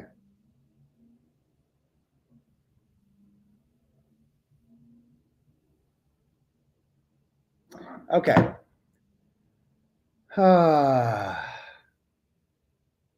Anyway, 2 MTs were wearing yellow. What a heartless bitch. This is sad. Absolutely. Let me know when the stream's back. Why didn't any of the paramedics hear her say, this is all my fault? Yeah, what the cops heard and what the paramedics heard is completely different. It's very odd. Very odd. She really did push Jen. Like she does that. There might be more videos, which I don't know anything about, in which she does the same thing. Is there any sound? Not on that video. There's no sound. Because I don't know where that video came from. Never seen it before. Just first time seeing it now. So yes, I did we are behind the scenes people took that upper one and we made an enhanced version of it. Definitely haven't had that for quite some time. Don't know anything about it. Okay. No, that is not Karen's car in the video. That was Kerry Roberts' car in the video. How can she not comfort Karen? She tried, Karen, but Karen wasn't having it.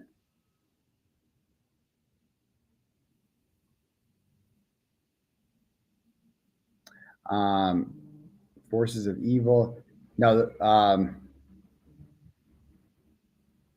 hopefully maybe ensure the sidewalk that doesn't exist was clear for first responders. That's correct.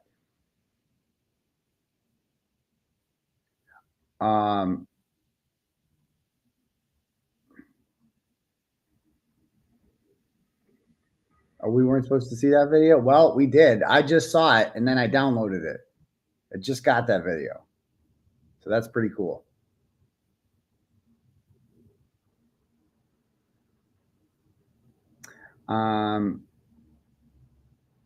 Karen's innocent. Absolutely.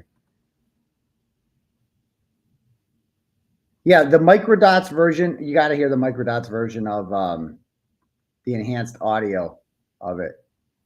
It's wild of what Karen says. All right, should we go back to 𝗵𝗲𝗄 watching? Should we make fun of 𝗵𝗲𝗄 for a couple of minutes?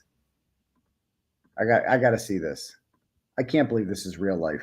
By the way, you know this is like the first time Kevin has ever worn. Of course, he doesn't wear a jacket. He looks like a 9th grade English teacher, doesn't he? That just went to Marshall's and he bought like the shirt that comes with the tie in the packet for like $19.99, and then he got his Poor Simon's or whatever brand khakis he's got there. Like this is as dressed up as Kevin gets. There was Brian Albert Jr.'s had a kind of a birthday get together there. Accident. All right, so let's take another look at this 3-point turn. Now, this is what no one is saying. Karen Reed said that she did a 3-point turn to leave in one of her statements. So no, she didn't. Could this be the way that John O'Keefe was struck? Accidentally. She didn't realize it. Neither side is claiming that, but I'm putting it out there. Dr. Priya Banerjee, based upon the level of... I think it's quite a possibility. And obviously, we don't have the full constellation of injuries released yet. Your thoughts about that? And I understand there's some broken glass, broken taillight. Could have been caused in that manner. You know, take what you want from it. I got to get to 𝗵𝗲𝗄. Let me ask you, Rusty Haight, about... Easier time, released or leaked out. If they can't attribute something to the patterns on those injuries, I see an issue. I believe cause and manner have to be proven before they can ever attack intent. And hopefully they've got it and they're just holding it in tight like most prosecutors do. They've got it. Why would you say hopefully? All right. Kevin, I know you put together the animation. Here we go. We're gonna roll that right now. And just describe what it's based upon, how you came to I'm sorry. Yeah, I struggled all summer trying to make sense, like all of us here, the injuries combined, what we know about the injuries combined with the damage to the vehicle, right? So John is found 6 to 12 feet on the lawn. Next to him with the grass where there's no snow has accumulated. There are cocktail pieces. And we're told that the only injuries below his neck were possibly traumatic injury to the pancreas. We do also know he was knocked out of a shoe. And yet there was also damage to the car. There was DNA and a hair found on the car, and the taillight is cracked.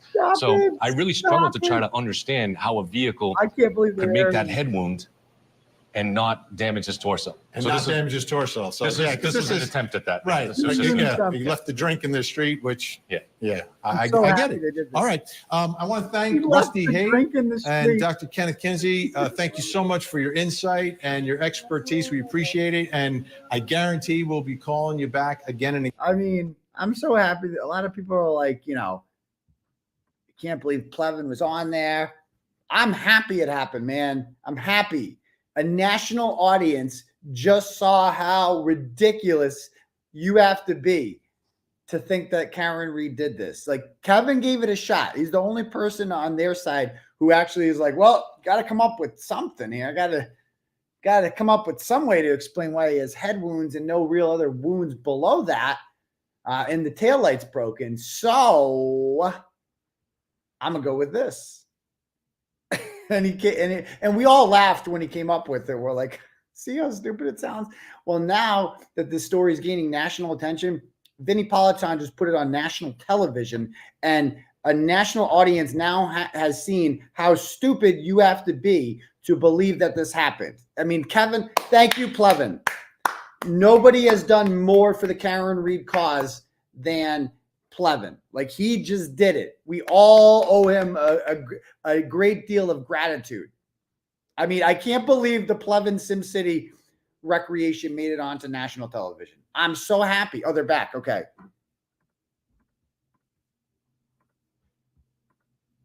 They're back.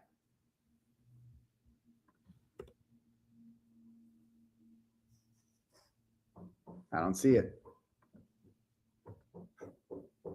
I don't see it.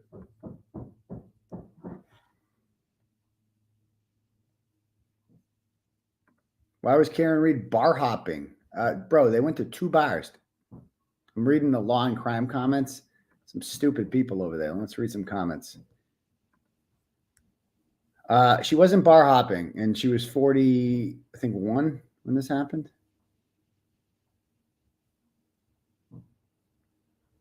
And Karen Reed was the only one who wanted to go home, the only adult.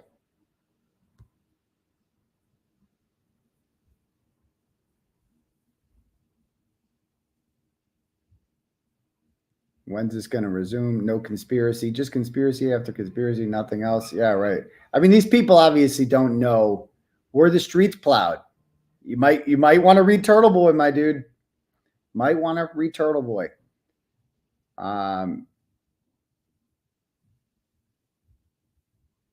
Do I hear this? Do I hear it back? You gotta hear something. I hear the audio. I think that means they're coming back usually. Let me know. Do we have any more turtle chats? I can bang through a couple. Bonnie sends $25 and says, Auntie Bev is a one-sided cunt. Oof, got right about that. Keep bringing the truth, Turtleboy. You're doing a great job. Well, thank you, Bonnie. I appreciate that greatly. Thank you. Another turtle chat here from Russell sends $10, says your Lally impersonation was perfect, except you didn't use any sort ofs. So yeah, I'm just a little unclear. Is the firefighter in on the conspiracy? And if so, how does he get out of the conspiracy? Counsel is not clear on that. I don't know. However, I do know that according to medical reports from the medical examiner, there was a contusion. And could you please define what a contusion is? Okay, thank you very much. All right. Just I can't believe Plevin. That's so great. That's so fantastic. All right. So it's 10:42. We're almost halfway done with the day. Nothing has happened. Apparently, we're finally going to see the video where that icy bitch, Jennifer McCabe, turns her back. Turns her back. Why don't I go and share that right now on twitter.com.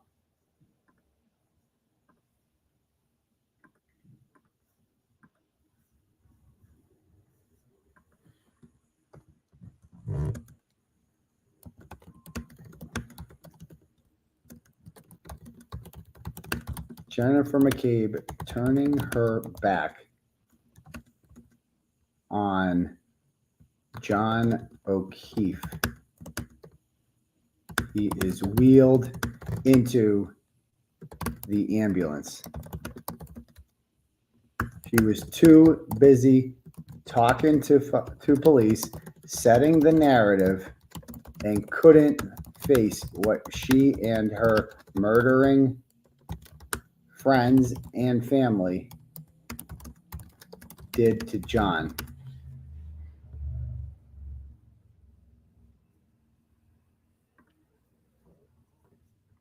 All right. Okay. So nothing's happening.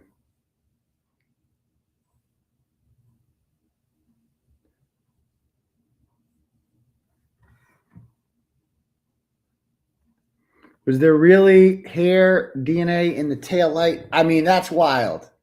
That's what they say. Well, not hair, DNA, they say is in the tail. I never, and the 35, someone's DNA got all, it's like, are you fucking DNA in the tail light? Stop it.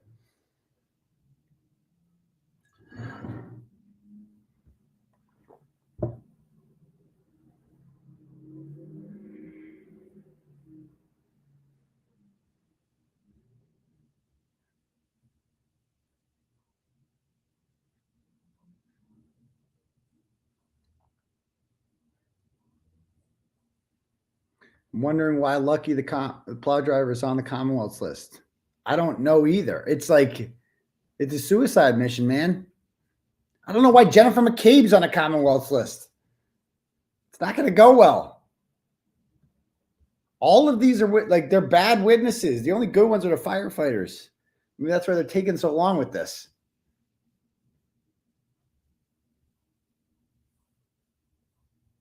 Yeah, 9 drinks. There's no way John, you're right. There's no way John's going to let that bitch get behind the wheel at 9 drinks in her. Stop it.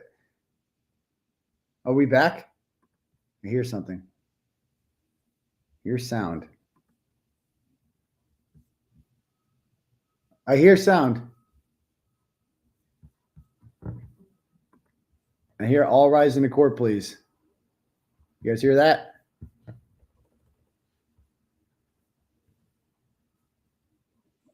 I hear it.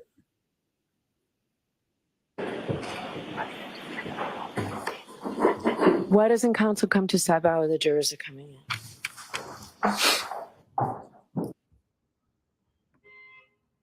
Can you guys hear that?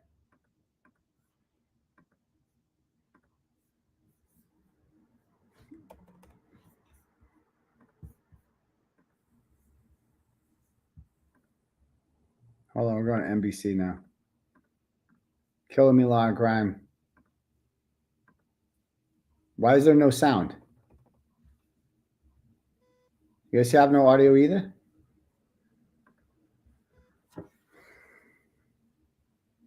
Is there sound? I don't hear any sound on Law and Crime or on NBC. Nothing. Sidebar, okay. I mean, how many sidebars are we going to have? The Glarer has sound? How does the Glarer have sound?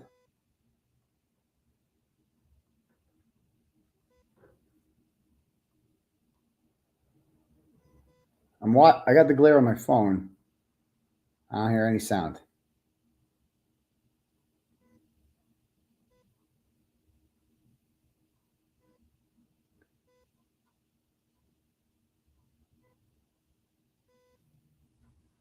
So who's in there today with the Reed family? Who's that in back of? I see Lindsey Higgins is there. I don't see Mr. Reed.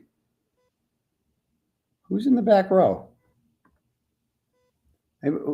Who's back here? Anybody recognize them? I see a chin strap. It's not Nick Rocco, is it? No. So this is Lindsey Higgins, John's ex-girlfriend, and those are her 2 friends from Florida sitting next to her. We're back.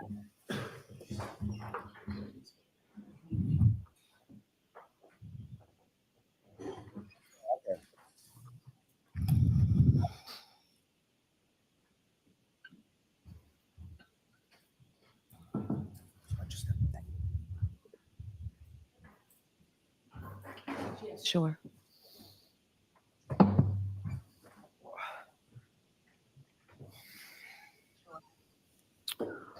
Okay. Grant. Thank you, Your Honor. Firefighter Flematti, I want to draw your attention to the top video, and I may pause it and ask you a couple of questions. Let's go.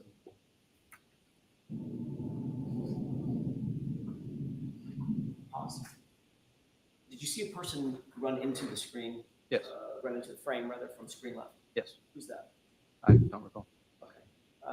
Let's go ahead and play it. And pause.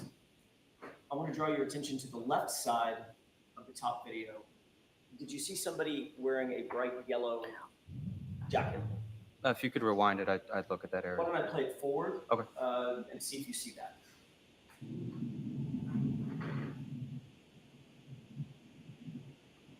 Yes. Pause. And do you recognize that person? I see a yellow jacket. I can't tell you who it is. Okay. Based on your memory, have you seen this before, by the way? No. Based on your memory, is that the approximate position that Mr. O'Keefe was in when you or your colleagues made contact? Approximately, I'd say a little bit more to the left. That would be my guess. Okay. Go ahead and play it.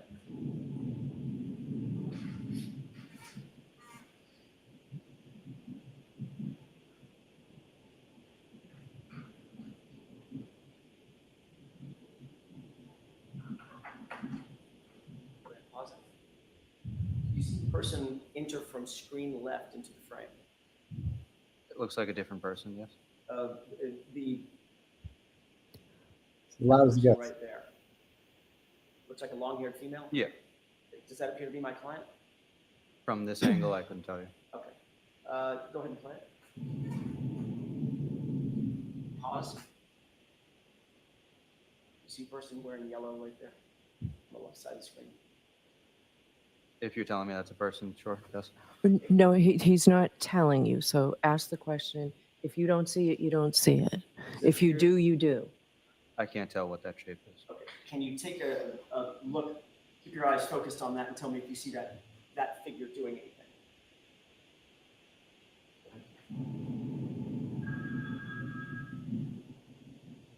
Pause it. Okay. Do you recognize that figure now?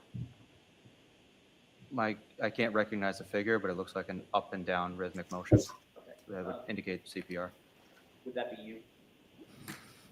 I couldn't tell you. Is the time accurate?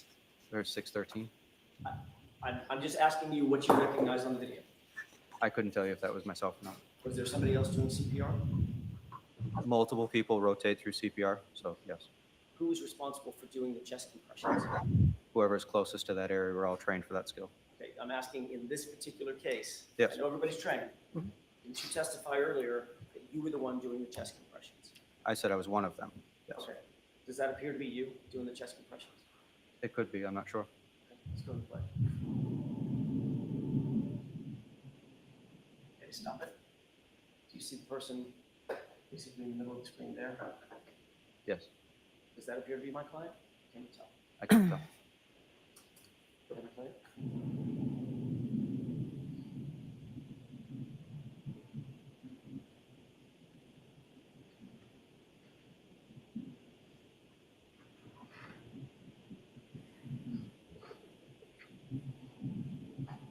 There is a lot of attitude.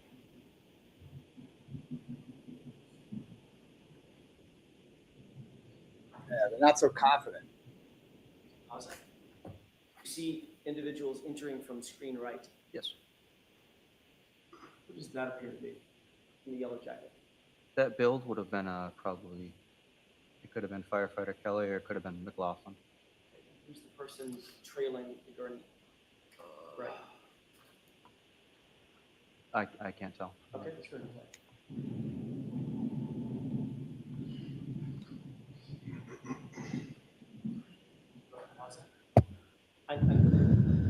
The person in the hood just obscured that figure. Did you see that figure standing on the other side of the person? No.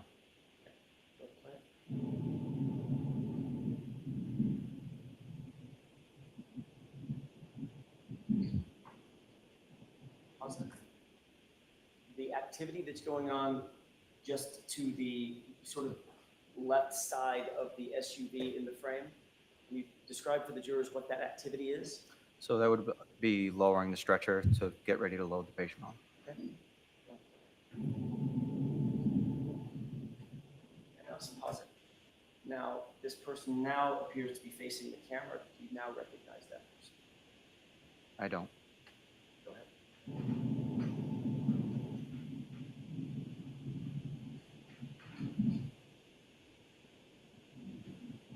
Pause.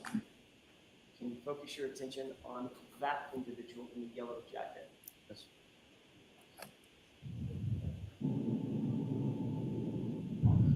What does that person seem to be doing? CPR. Which part of the CPR? Chest compressions. Sorry, I didn't mean to talk over you. It's okay. Chest compressions. I want to make sure that Nancy can get down what we're both saying. So which part of the CPR? Chest compressions. Thank you. Is that you? I don't know. Okay. At this point, you have no idea whether or not you don't remember whether you were the one doing chest compressions when he was moved from the ground to the gurney? I don't recall. But you did earlier testify you were doing chest compressions. I did at some point during this call, yes. Okay. In the entire length of this video, do you see anybody else trade off from that person doing chest compressions from the time the person was on the ground to the gurney? Or is that the same person? It could be the same person. I'm not sure. Okay. Would you say that's probably you? Objection, Your Honor. Sustained. Okay, go ahead. Jurors disregard that.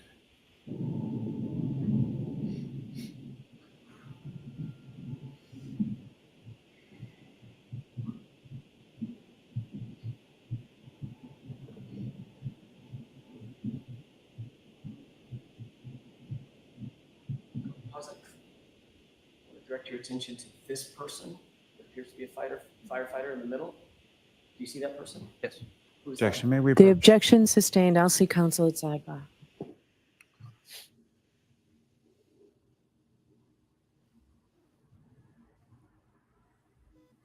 Jesus Christ, these questions.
May I, Your Honor? Yes. Take a look at the person or the yellow in the middle of the screen. Do you recognize that? As a fire jacket, but and build, I would guess it was either Firefighter Kelly or. So we don't want you to guess. My best estimation would be Firefighter McLaughlin. Firefighter McLaughlin? Yes. Okay, let's go ahead and pause. Recognize the person in the yellow jacket to the right of who you just described as Firefighter McLaughlin? No. What is that person doing apparently? My guess would be, I'm sorry, Not even an estimate. Do you know? I don't know. Next question. Oh my God. Go ahead and play. Okay. Awesome. At that point, did you join your colleagues in placing Mr. O'Keefe into the ambulance? Yes. Okay. Based on that, did that appear to be you following the gurney in the yellow jacket over to the ambulance? Yes. Okay. And who is the lead firefighter? When I say lead, I mean the one to the right, leading the gurney on the front side of the gurney? I'm not sure. Okay. One of your colleagues, though. Yes. What did you do once you left the frame? Where did you go? That would have been into the ambulance. And as you earlier indicated, shut the doors, correct? Correct. Okay. And you never came back out? No. Okay. I'd like to draw your attention to the lower video. Okay. And we're just going to let that play for a couple of minutes and see if you recognize anything. I'll ask you to pause it in just a second.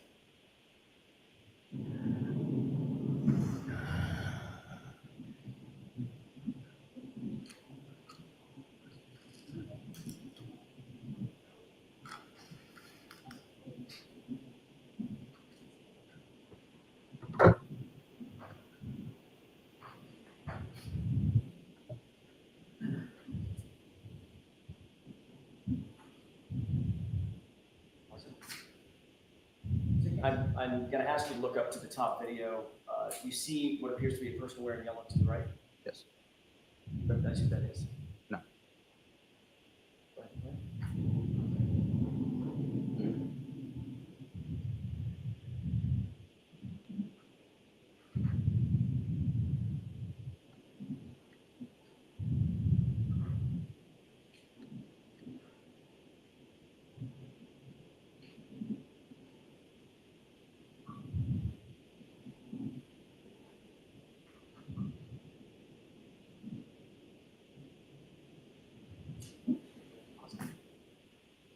Looking at the lower video, do you see what appears to be a vehicle in the middle of the screen? Yes.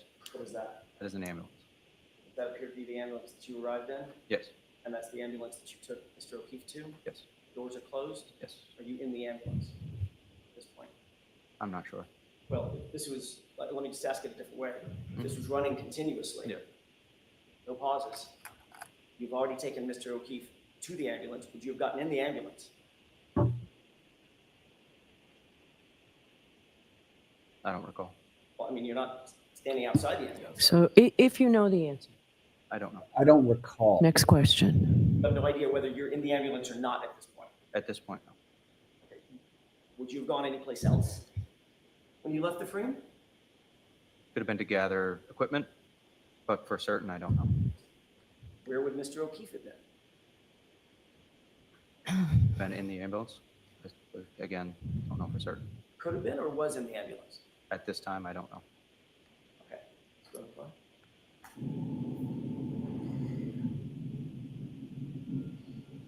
Stop. Okay.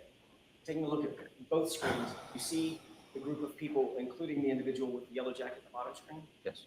that appear to be the same from a different angle, same group of people, including the person with the yellow jacket on the top screen. Yes. Who was the person that was directed to get the medical history from my client? McLaughlin. You believe that's Ms. McLaughlin? No. You don't think that's her? Really? I'd have to rewind to know where she went. Well, let me ask you a couple of other questions. In the bottom screen, you see a police officer? Yes. You see a woman with long hair standing next to the police officer? Yes. That appeared to be my client? Yes. There's an individual with a fire jacket on, right? Yes. And she was, Ms. McLaughlin was directed to get medical history and interview my client, correct? Yes. Does that appear to be what she's doing right there? Objection, Your Honor. Sustained. At this point, where do you believe you were now? I don't remember.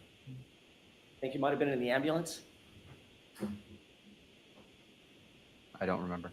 You testified earlier, and this has been a continuously running video on the top, testified earlier that when you left the screen with that gurney, you got in the ambulance, correct?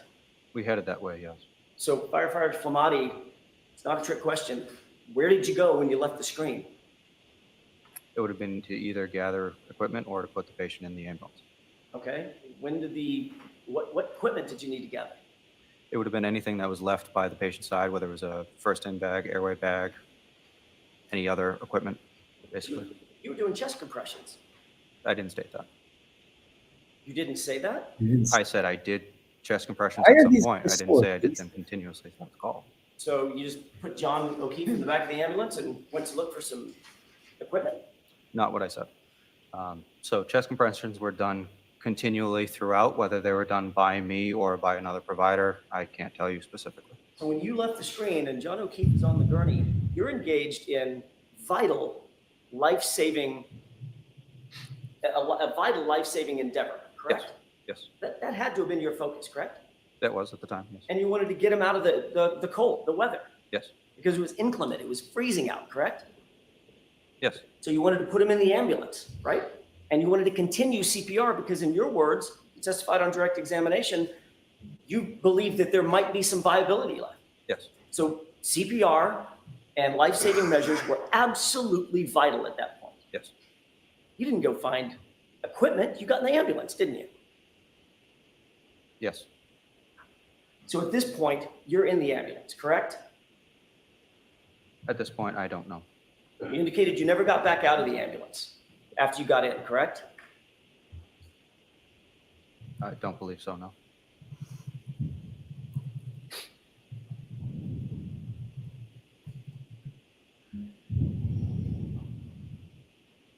Did you see any place in that video where you had any sort of detailed conversation with my client? No. Did you see any place in that video where you engaged my client and said, how'd you get here? What happened? And she said, I hit him. And you said, how'd you hit him? All the stuff that you testified earlier to. I didn't see that in the video, no. You indicated in a police report during an interview that you had with This guy's such an asshole. I can tell. 𝗫𝗄𝗄𝗃 Great question. on February 8th.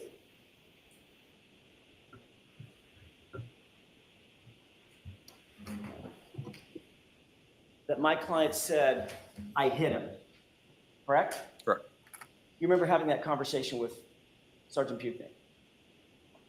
I don't recall the conversation, but I'm trusting that your records are accurate. Is it true that during that conversation, you indicated to Sergeant Pupnik that, quote, Katie spoke with Karen Reed. Katie is Katie who? McLaughlin. Katie spoke with Karen Reed, collecting medical history for the victim, and was also told by Karen that the last time she saw the victim was at 1 a.m. that morning. That is when Anthony, who's Anthony? Would have been myself. That is when Anthony heard Karen say, I hit him, I hit him. Is that what you told Sergeant Pupnik?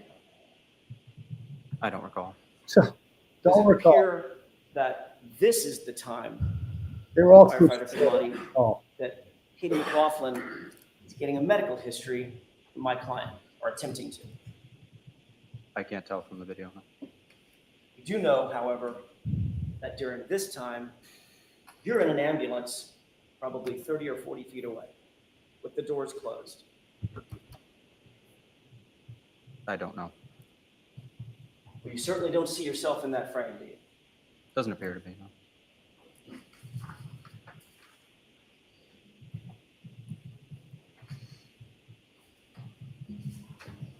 Good. If we're done with the videos, can we take it down, Of please? course. Yes, I think we are finished. Thank you, Your Honor.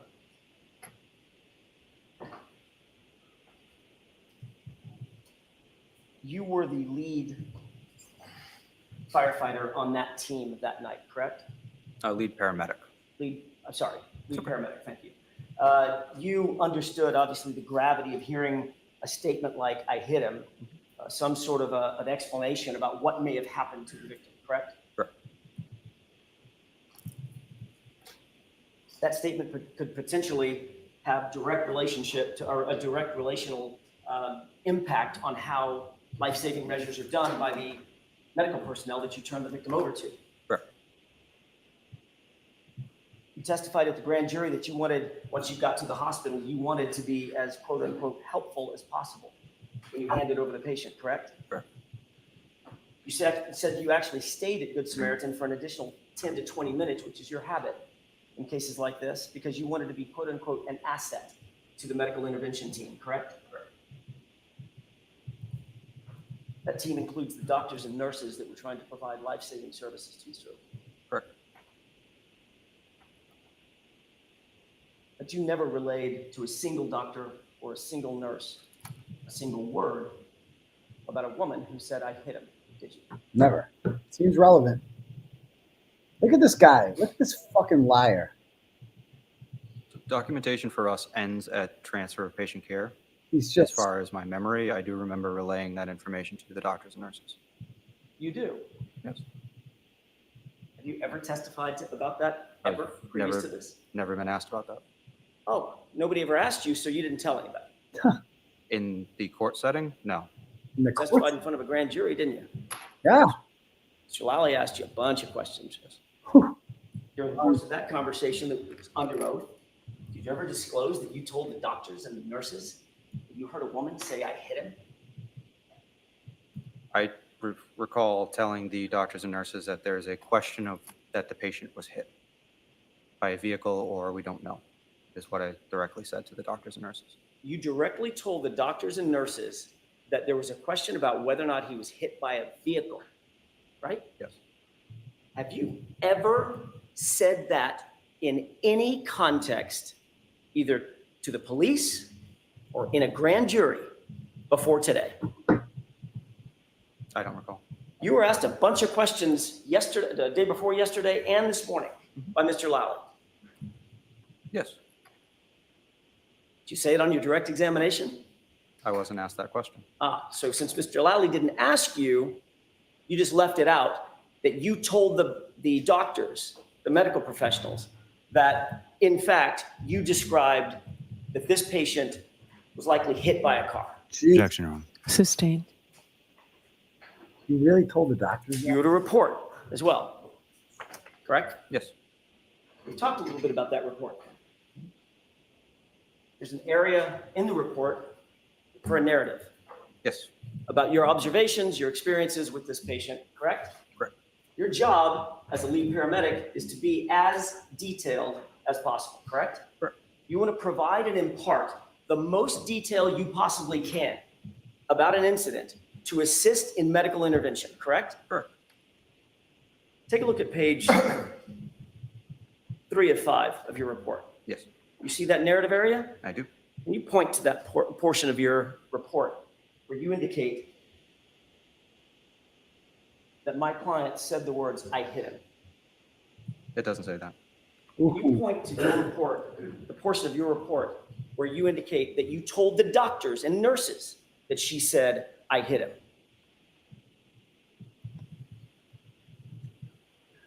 Doesn't say that. Can you point to that portion of your report where you indicate that your concern for the patient was that he had been hit by a car? Doesn't say that.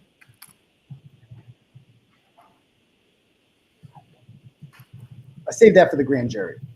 You indicated on direct examination that you were, quote unquote, looking for anything that we could pass on to the emergency room that would assist. Yes. I think it might have been an assistance to the emergency room personnel to indicate that you believe this person had been hit by a car. Objection. Sustained. Why? Do you believe that that would have been an important piece of information to pass on to the emergency room assistants? Objection. I'll let him have that. Objection. It would have been important, yes. Thank you. Nowhere in your reports. He's correct? destroying these. It's not in the reports, no. You didn't tell that to the police when you were interviewed 8 days later. I was not asked about He's got how an or attitude. what I was. My question is, Yes. did you tell the police 8 days later, or 9 days later when you were interviewed? And you didn't tell the grand jury that, correct? No. And you didn't mention that on direct examination in front of these jurors, did you? No. Can I have a moment, Your Honor? Yes. That's all I have, Your Honor. Thank you. Hey, Mr. Lally.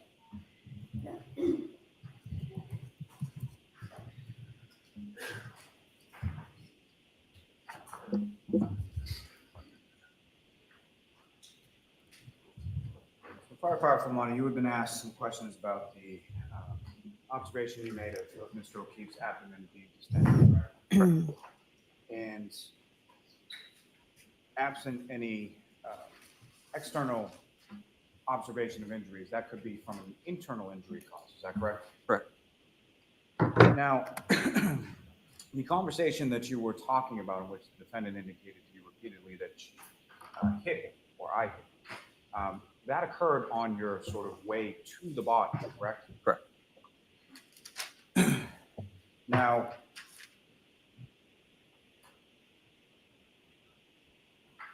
turning back to sort of when you're coming to the scene and arriving at the scene, you've got a call or dispatch in regard to an unresponsive male in the snow, correct? Correct. So you know that going there, correct? Correct. And where you sort of bring the ambulance to a stop, there are other vehicles already in that area where Mr. O'Keefe is, correct? Correct. And it's from that vantage point that you're able to then see Mr. O'Keefe's body off the side of the road about 10 feet or so into the lawn.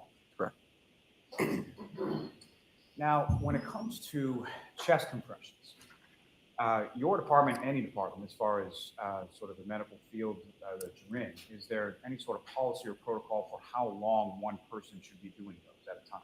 So recommendation is always 2 minutes, but it's usually based on the fatigue of the provider.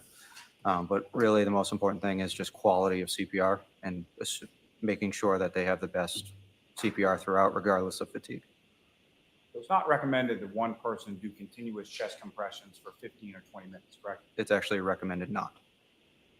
And so that would be sort of, when you have that many sort of assets with you on scene, would it be typical for somebody to continue on with chest compressions for that long period of time? Those videos that you were showing up on the screen, have you ever seen either of those videos? No. So you have no idea as far as the times, whether they're accurate, correct? No clue. And whether the videos are synchronous, you have no idea about that either, correct? No.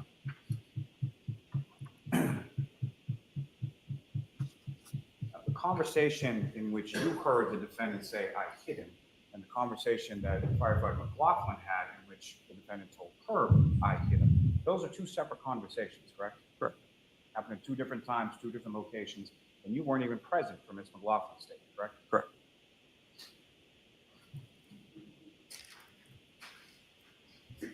You did, when you were interviewed by the trooper and when you testified before the grand jury, you indicated in both instances that the defendant said to you, "I hit him," repeatedly, correct? Correct. Now, when you were asked questions about what you relayed to the hospital staff, that what you're testifying to, that's your memory of what you told the hospital, correct? Correct.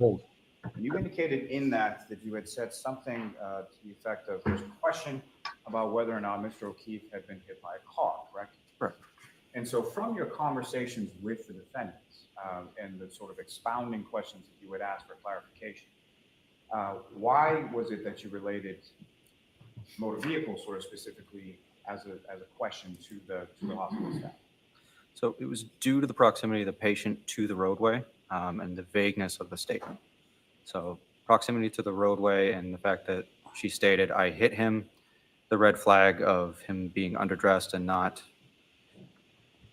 People don't just lie down in the snow in a blizzard. So how he got there, we're not sure. So we're trying to figure out what happened, but due to the proximity of the roadway, that was our first inclination. I have nothing further. All right, May I, Your Honor? a couple of questions. All of a sudden has opinions. He's like, got a lot to say all of a sudden. Look at this dude. Look at him looking down. He can't even look him in the You eye. indicated that Bug motherfucker. it's not recommended that someone do chest compressions for 15 or 20 minutes. Correct. You saw the video that was on screen. That video was about 3 minutes. Yes. Did it appear that the same person that was doing chest compressions at the beginning of the video continued doing chest compressions all the way through? I don't know. Oh my God. All of a sudden he doesn't know. You just watched the video. I can't tell you for certain watch which personnel. We all have yellow coats, so I can't tell you if somebody swapped. I don't know. Did it appear to you in watching that video that the person that started on the chest compressions on the left side of the screen continued all the way through up to the scoop, up to the gurney, and off screen doing chest compressions? Objection. Sustained. guy said, yep, they'll protect me from hard questions. Wow. You indicated that when you heard this phrase, I hit him, that your response was, did you hit him with your hand, right? Yes. Did you kick him? Yes. Did you punch him? Yes. That's what you previously testified to, correct? Yes. Nowhere in that conversation, did you ever suggest, did you hit him with your car?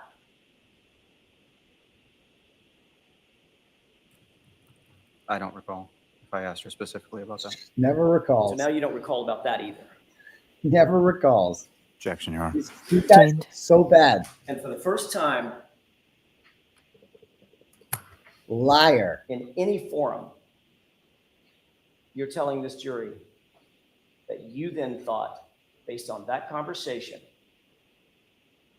that was attendant to the video that we just watched, you believed that Mr. O'Keefe had been hit by a car and that she said she did it. I did not say that. So what, am I allowed to respond? Yes. Yeah. So I left it open-ended to the staff of the hospital that these are both possibilities of what happened to the patient. Oh, okay. So these, Of course, if you had said that to the staff of the hospital, the staff of the hospital would certainly put it in some of the medical reports, correct? They don't have to. It's really up to them. And you're aware that none of those have that statement. I'm not aware. All set? All right, you are all set, Firefighter Flematti, or Paramedic Flematti. Thank you. Who is your next witness, Mr. Lally? Yes, Your Honor. The Commonwealth will call Mr. Matthew Kelly. Okay. another, don't be another firefighter, please. Oh, no. Oh, no. Your Honor, may I approach just to retrieve the exhibit? Sure. I think it's right there.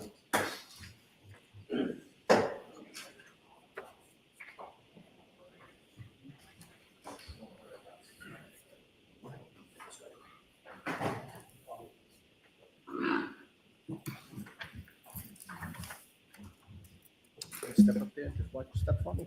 This guy a firefighter too, I'm guessing. You solemnly swear the evidence given to court and jury in the case now and hearing should be the truth, the whole truth, and nothing but the truth, so help you God. I do. Morning. So you consider stand however you're comfortable. Just bring, perfect. Thank you. All right, Mr. Lally, whenever you're ready. Thank you. Good morning, sir. Good morning. Could you please state your name and spell your last name for the record? Sure. Matthew Kelly, K-E-L-L-Y. Hey, little kid. And what is it that you do for work, sir? I'm a firefighter paramedic for Canton Fire. And how long have you been a firefighter paramedic with Canton Fire? Approximately 2.5 years.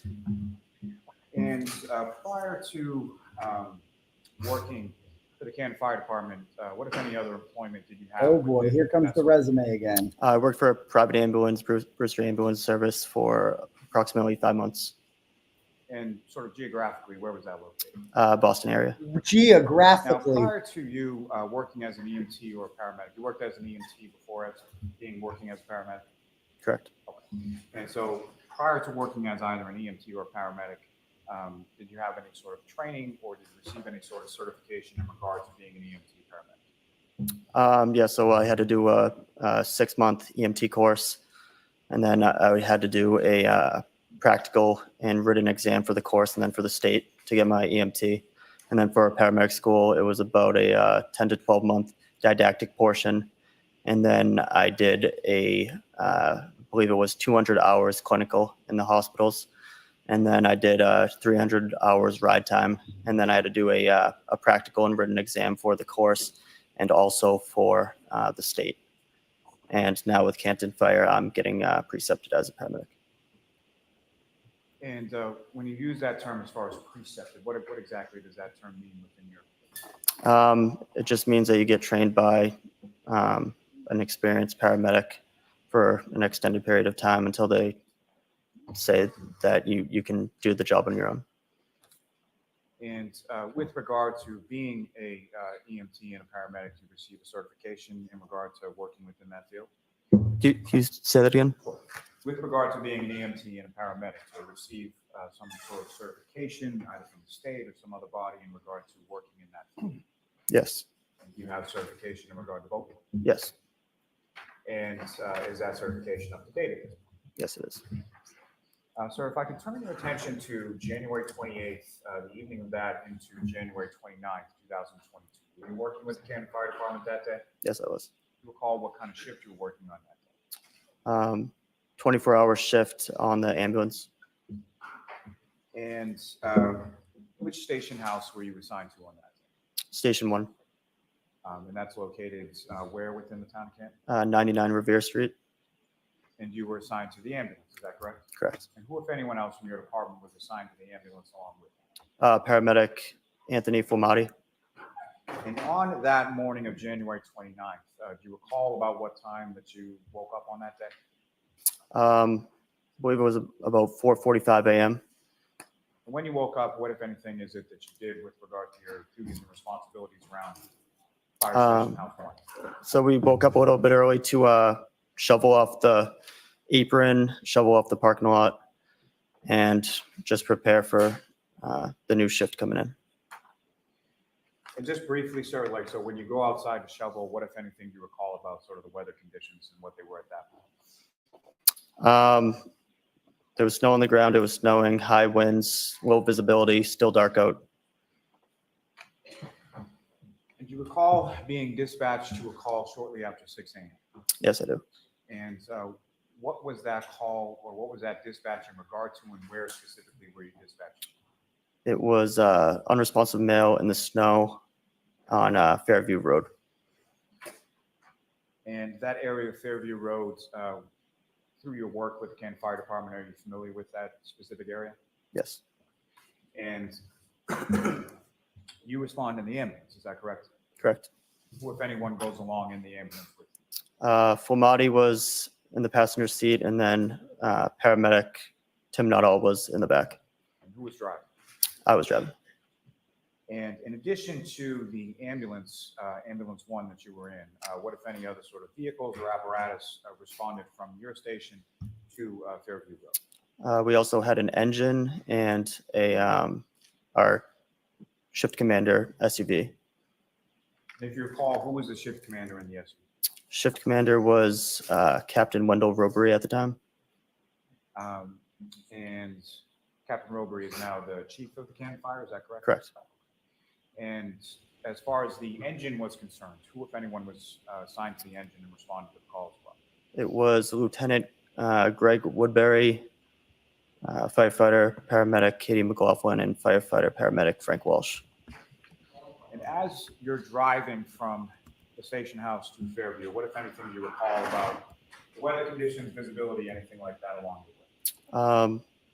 Just heavy snow and wind, real low visibility, good amount of snow on the ground. So I was just trying to take it slow so we didn't spin out or drift or anything like that. And can you describe for the jury sort of the route that you took from the station on Revere Street to Fairview Road that morning? Yep, we took a right onto Revere Street, left onto Sherman Street, right onto Chapman Street, and then a left onto Fairview. And as you're driving down Fairview, what, if anything, can you tell What, me if anything, if anything? the elevation of that roadway as you go from Chapman down to where you stopped? It was a pretty steep, long road downhill. It was probably the downhill for half of the way through Fairview. Oh, that's, I mean, who gives a fuck? And because of that, I was just trying to go real slow, so we didn't drift down the hill. Wow, thank you. And one last question about driving, but as you're driving along, what, if anything, else did you observe as far as sort of other vehicular traffic on the roadway, any other cars, trucks, anything like that? Nothing until I saw the police cruiser at the scene. And so as you're approaching the scene and you're driving towards it, what, if anything, sort of first What, if draws your anything? attention to where you're going and where you stop? So it was just real low visibility, but we could see blue lights at the time. So just kept going towards the blue lights and knew that it would be in that area. Now, where do you stop in relation to the cruise? I believe they were facing towards us, so we would be in front of them. And at some point, you're being dispatched for an unresponsive male party, correct? Correct. And so when you're pulling up to the scene, you see the cruiser, are you able to also see any sort of unresponsive male party? when I'm in the truck, I had to get out of the truck to see. And when was it and how far away from it were you at the first time that you observed the unresponsive male? Once I got out of the truck, I was probably had to be about like 5 feet away until I could see the victim. And at this time when you're arriving, sometime shortly after 6 a.m., is it light out, dark out, or something? It's dark. And just so we can stop saying unresponsive male, at some point you identified who the patient was that you eventually treated and transported. Okay, and who did you identify? Mr. O'Keefe. The John O'Keefe, is that correct? Correct. So you get out of the vehicle. You all get out at the same time, is that correct? Relatively, yeah. And where is it that you, Firefighter Flematti and Firefighter Nuttall, go? So we first go to pick up some of the bags and stuff that we would need to conduct a arrest, and then we just go straight over to the body and some people that were around there. And with regard to the bags that you retrieved, what kind of bags are we talking? We'd take like a first in bag that has miscellaneous stuff. We'd take an airway bag, and we would take a cardiac monitor. And when you indicate as far as where Mr. O'Keefe was, who, if anyone else, or what, if any other people were in that same area?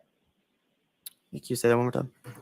When you first go over to where Mr. O'Keefe is, Mhm. who, if anyone, or how many other people are in that general area? When you Sure.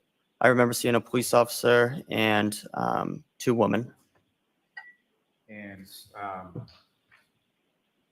as far as where Mr. O'Keefe was, first of all, how was he positioned in relation to the ground? He was on his back, probably about around a fire hydrant, probably about 5 or so feet from what I saw would be the street. So you believed about 5 or so feet in from the road, correct? Correct. Now, with regard to Mr. O'Keefe, when you first come over, what, if anything, did you observe as far as snow on him or around him or in the area where he was? I don't really recall. Do you recall how Mr. O'Keefe was dressed when you first get over there? I believe he was wearing a hoodie, like a sweatshirt and jeans, and No puppy jacket? remember he had one shoe on, but forget which shoe it was. You don't recall which shoe it was, but there was one shoe on his foot. Oh, who gives a fuck? And Bro, they can't when pick you themselves first out on video. arrive at this patient, at Mr. O'Keefe, what is it that you and the other firefighters are doing in regard to treatment of that? So the other firefighters were checking for a pulse. And then after that, I was getting some of the supplies, and then we would start compressions and start moving them into the ambulance so we could get a better look at them and what we were doing. When you say start compressions, what kind of compressions are you referring to? CPR. Chest compressions, is that Yes. correct? And based on your training experience, is there some sort of protocol as to how long one individual should be doing chest compressions? So we want early and continuous chest compressions for as long as the person is pulseless. We will take breaks in order to check for a pulse and check for any rhythm changes. And so when breaks are taken, is that one person that's doing those same compressions the entire time, or is it switched off or something else? We try to switch off every few minutes. Now, when you first approach where Mr. O'Keefe is on the ground, what, if any, sort of injuries, if at all, did you observe on Mr. O'Keefe at that time?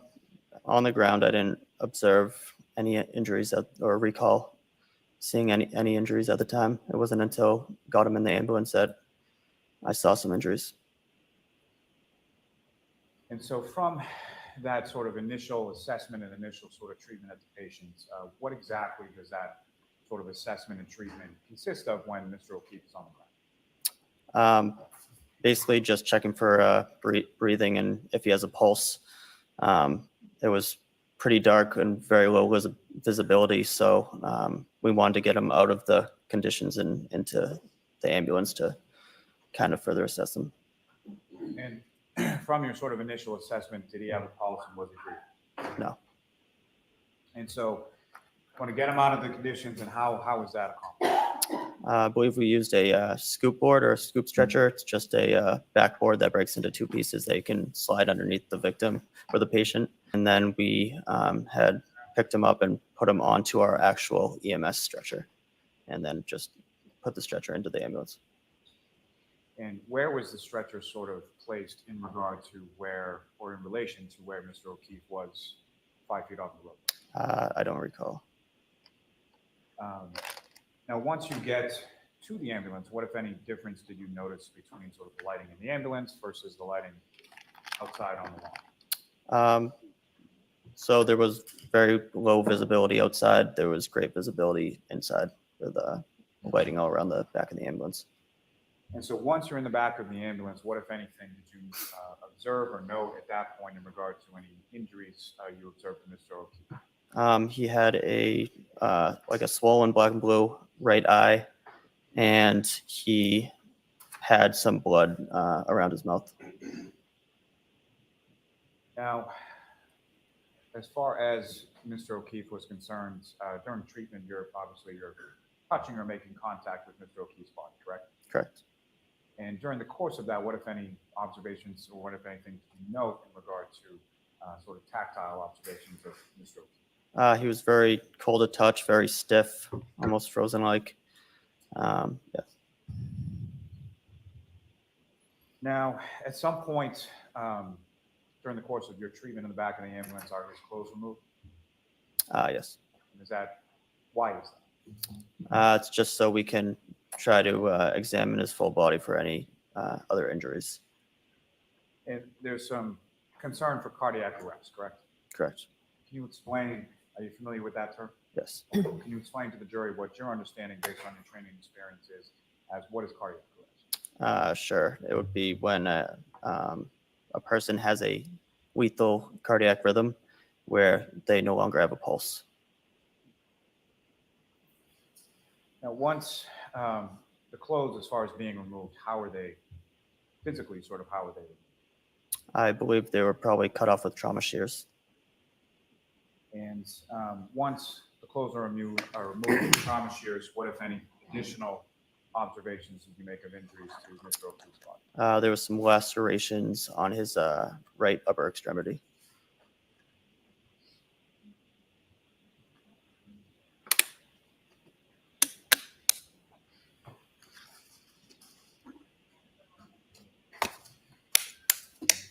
Now, the chest compressions that you were talking about, was that continuous sort of throughout the patient care with respect to Mr. O'Keefe? Yes.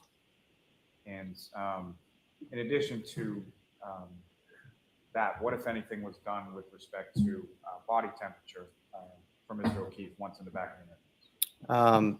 So we did some rewarming. So we did heat blankets and warm fluids. And as the chest compressions continue in the back of the ambulance, what, if anything, did you observe with regard to Mr. O'Keefe's nose or mouth? I remember that there was some blood or vomit or bile coming out of his mouth.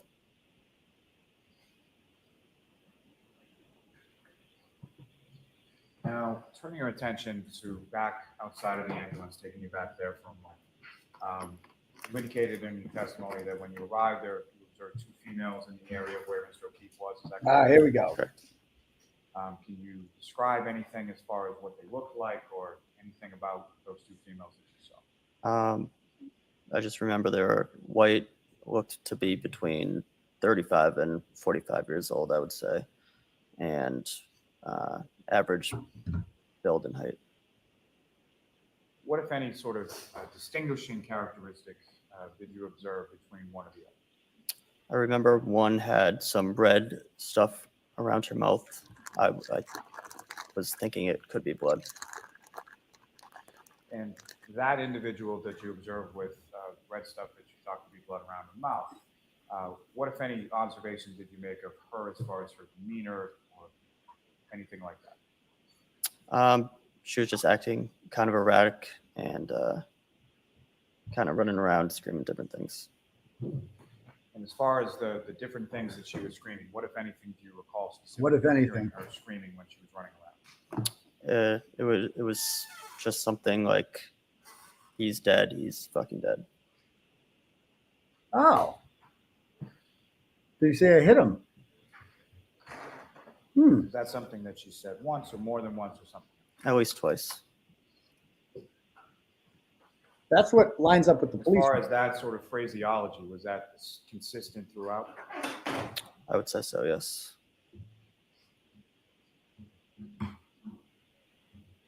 What about I hit him?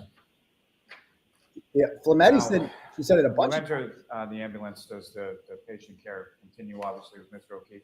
Yes. And if you recall, who was sort of involved in that patient care in the back of the ambulance? Me, This is loud. 𝗺𝗏𝗺𝗺, Woodbury,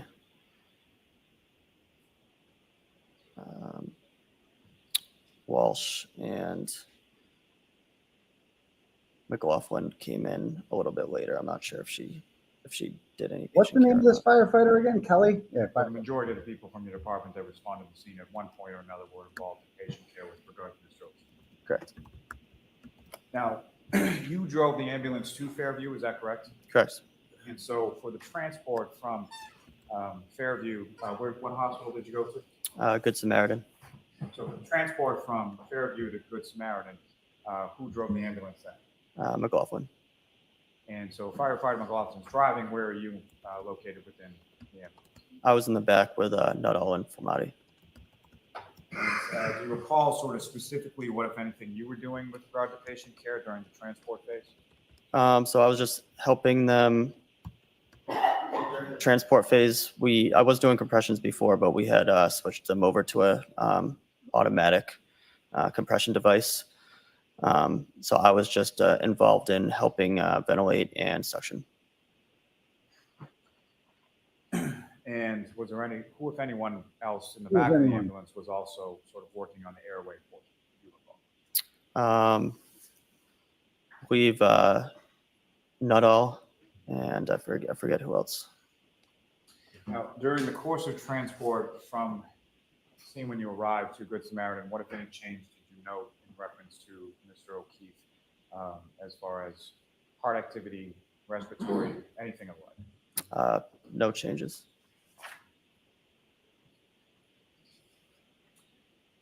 Ms. Gilman, if I could ask for exhibit number 9, please.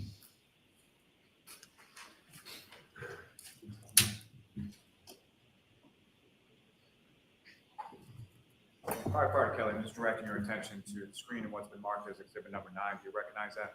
Yes. And what do you recognize that? Jesus, the fucking house. location of the scene. For the house that you responded to on January 29th, is that correct? Correct.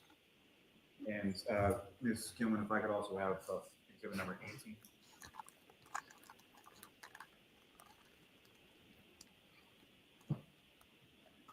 And again, sir, just directing your attention to the screen, do you recognize the photograph that's up on the screen? Yes. What's depicted in that photograph? The location of the scene again. Sort of a different view of the same home, is that correct? Correct. May I approach the witness, John? Yes. I know, they have 2 fucking photos of a murder scene. That's wild. This is wild.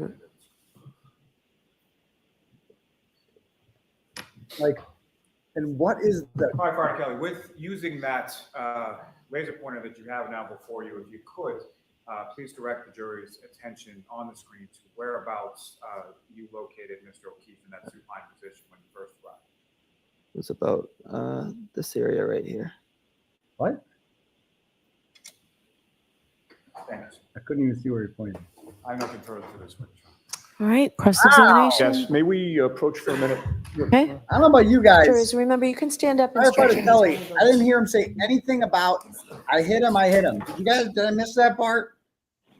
But he was in the same place as Flematti, who can't recognize himself on video. And that guy Flematti, people ask, like, how could this be this big conspiracy? How can all these people be in on it? Why would they? What would they have against Karen Reed? It's just human nature, guys. It's pride. It's fucking pride. This guy's just like, no. She did it. No, she fucking did it. It's just pride. That's all this is. He's just a fucking guy who just doesn't want to admit he's wrong. And he looked like a deer caught in the headlights. He's a liar, a lying sack of shit, that guy. He should be ashamed of himself. Ashamed of himself. That guy, Kelly, he didn't hear anything about I hit him. Did I miss that? I mean, did I miss that? Maybe I missed it. I didn't hear anything about I hit him. Which is like the whole purpose of these people. That's the only thing they want to know from these guys. Did she say I hit him? That really even matters. You and I have never met before, correct? Correct. We've never had a conversation. Correct. In or out of court. Correct. Now, with regard to the clothing that John O'Keefe was wearing when you came upon him, I believe you remembered that he had on a pair of jeans. To the best of my recollection, yes. And you remembered that he had a hoodie sweatshirt. Yes. And what also stuck out in your mind is that he had only one shoe on, correct? Correct. From your memory, you're not sure if it was the left or the right shoe, but it was one of those, correct? Correct. And you did not see another shoe or the matching shoe in the area anywhere around where he was lying, correct? Correct. And to your memory, you never saw that other shoe, correct? Correct. Now, with regard to the removal of the clothing, I believe you testified before this jury on direct examination that trauma shears would have been used. Is that accurate? Yes. And what do those look like? How big are they? And if you could describe them. They're about this big, so say 6 inches, and they have usually like a plastic or metal handle, and then just kind of 2 curved blades that are used to cut. And are they essentially a large pair of scissors? Yes. And are they sharp in terms of the blades? Yes. And they need to be somewhat heavy duty, because you don't know what type of clothing you're going to have to cut through, correct? Correct. Where was it that the trauma shears were used in order to start to remove John O'Keefe's clothing that morning? I don't recall. Do you recall if it was before he was put into the ambulance, during the ambulance ride, or after he was at the hospital? I believe it would. I don't recall, but I believe it would be in the ambulance. I'm sorry, there's a little bit of noise. Could you repeat that? Sure. I don't recall, but I believe it would be in the ambulance. In the ambulance. And you wouldn't have waited until you got to the hospital, because there was a reason why you were taking the clothes off, correct? Correct. And what was that reason? To look for any other injuries that the patient might have. And that was a priority as you were treating him, correct? Correct. You don't think that you cut off his clothes before you put him in the ambulance, correct? Correct. And you don't think that, and when I say you, I mean your team. Right. You don't think your team cut off the clothes after he was out of the ambulance, correct? Correct. So it was sometime during the ride. Correct. Do you recall who it was that actually used the trauma shears along that ride? No. Do you recall at what point during the ride? Would it have been sort of the beginning of the ride, or would it have been toward the end? Toward the beginning. Now, with regard to the clothing that was cut, do you recall if it was the sweatshirt, the jeans, or both? I don't recall. Do you think, or is your memory that the hoodie sweatshirt was left on him without being cut? I don't recall. Where did that clothing go after it was cut by the trauma shears during that ride? Some of it would stay right on the stretcher, but I don't recall on all of it. Okay. And some of it could have been on the floor of the ambulance as well? Potentially. And then once the ambulance arrives at the hospital, what is the protocol regarding the clothing that have been cut? It gets transferred over to the RN in charge of the patient and usually stays in their room. Usually they'll put it in some sort of bag. Okay. And is the clothing put in the bag? Does somebody meet you out at the ambulance in order to collect the clothing, or do you bring the clothing into the hospital in order to transfer it to an RN? We bring it in. And do you recall who it was that brought in that clothing? No. Who was with you at that time going into the hospital from the ambulance? 𝗏𝗏 and Flematti. So it had to be one of the three of you that delivered that clothing to an RN, correct? Correct. Do you know if all the clothing was delivered to an RN or if some stayed in the ambulance? I don't recall. And once you give the clothing to the RN, do you see where she takes it? I don't recall. Did you go into the treatment room wherever John O'Keefe was brought once he was at the hospital? Yes. And you had previously testified that you believed the clothing would have been brought in with him, correct? Correct. Do you have a memory of seeing that clothing within that treatment room at the hospital? I don't recall. Do you recall seeing the clothing on the floor? I don't recall. Okay. Now let's get back to when you first arrived on scene.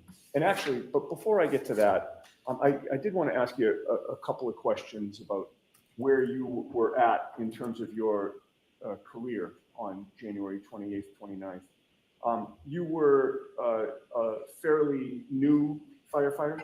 Correct. And you were conscious, you had been trained not long before January 29th, right? It was within several months? 2 months, yeah. Oh, within 2 months, okay. And your priority as a new firefighter was to follow your training, correct? Correct. It was fresh in your mind. Correct. You wanted to do things the right way, correct? Correct. And particularly at the beginning of your career, you don't want to develop any bad habits, correct? Correct. And you were following protocol once you got to the scene as best you could, correct? Correct. I believe you testified on direct examination that when the ambulance got to 34 Fairview, as soon as it was parked, you and Anthony Flematti went straight to the body, correct? I don't recall saying that. I wasn't sure who went straight to the body. I said some of us got some supplies. Okay. I thought your testimony, correct me if I'm wrong, but I thought your testimony was that you may have gotten some supplies, but then you and Flematti went straight to the body. Yes, so we did, me and 𝗏𝗏. Got supplies? Me and 𝗏𝗏 went to the body. All right, where was? But we didn't go straight there. We got supplies first and then went to the body. Or I got supplies first and then went to the body. Okay. How long did it take you to get supplies? Probably within a minute, I would say. Okay. And where was Flematti when you were getting supplies? I don't recall. Once you got to the body, who assisted you with regard to treating John O'Keefe? I believe it would be the people who were on scene with me. Who would that have been? Flematti, 𝗏𝗏, Walsh, McLaughlin, Woodbury, and Robbery. Okay. So is it your testimony that your memory is that 5, 6, however many people were there with you, all were hovered over John O'Keefe doing treatment on him? Not treatment, but getting supplies, getting the stretcher. We're all working together, but we weren't all in the treatment portion. Sure, and the treatment was essentially CPR, correct? Correct. Chest compressions? Yes. And dealing with his airway as well? Correct. Which of your coworkers and or you were directly involved with the CPR, the chest compressions, and the airway issues? I recall that I was doing compressions and helping suction and ventilate in the ambulance, but I do not recall who else was partaking in that. So let's talk about when John O'Keefe was put on the scoop stretcher and then ultimately taken to the ambulance. Who was with you when that was occurring? So it would have been me, 𝗕𝗏𝗺𝗺𝗺𝗺, and 𝗺𝗏𝗺𝗺𝗺, I believe, were trying to get him on the scoop. And then I believe the engine guys were trying to get the stretcher. Who are the engine guys? That would be Walsh. It must have been Walsh, Woodbury, and McLaughlin, but I don't recall who exactly was getting it. All right, so your memory is that yourself, 𝗕𝗏𝗺, and Flematti were loading John O'Keefe onto the scoop? I believe so, yeah. And then from the scoop, he's put on a stretcher? Correct. And then who would it have been that wheeled the stretcher to the ambulance? I don't recall who it was. You? I don't recall. So you have no memory of who would have taken John O'Keefe on that stretcher into the back of the ambulance? I don't recall who actually did it, but it would just be whoever's in the best location at the time to move the stretcher. All right. Do you have a memory of John O'Keefe going into the back of the ambulance? Not a clear memory, no. Who went into the ambulance with him? Me, 𝗕𝗏𝗺𝗺𝗺𝗺, Walsh, Woodbury. Okay. And by the way, once he's on the scoop and then put on the stretcher, the priority is to get him into that ambulance, correct? Correct. And part of the reason for that is he was cold, correct? Yes, sir. And your priority was you wanted to warm him up, correct? Correct. And the best place to do that would have been the inside of that ambulance, correct? Correct. So it wasn't that he was put on the stretcher and then there was some detour in terms of where he was taken. You made or whoever took him, made a beeline for the back of that ambulance in order to get him warm, correct? Correct.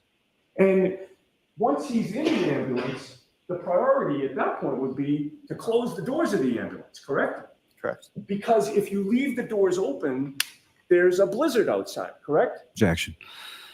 Sustained. Let's go ahead, Mr. United. Keep moving forward, please. And so the doors were closed to the ambulance, correct? At some point, yes. All right.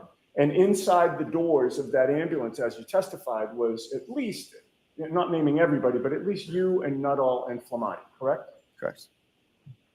And once those doors were closed to the ambulance, none of you left the ambulance, correct? None of us, meaning? You, I'm not talking specifically about you and 𝗕𝗏𝗺𝗺𝗺 and Flematti. I don't believe so. No. You would have remained in the ambulance all the way to the hospital, and that's the point in which the doors will be open, correct? Correct. All right.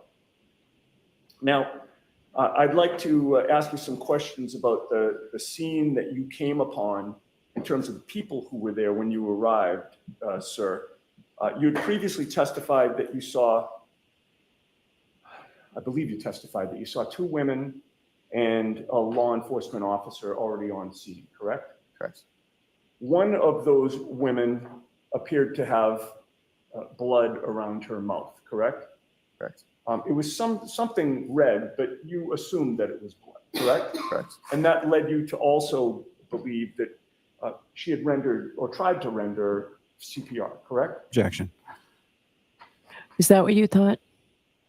Yes. Okay.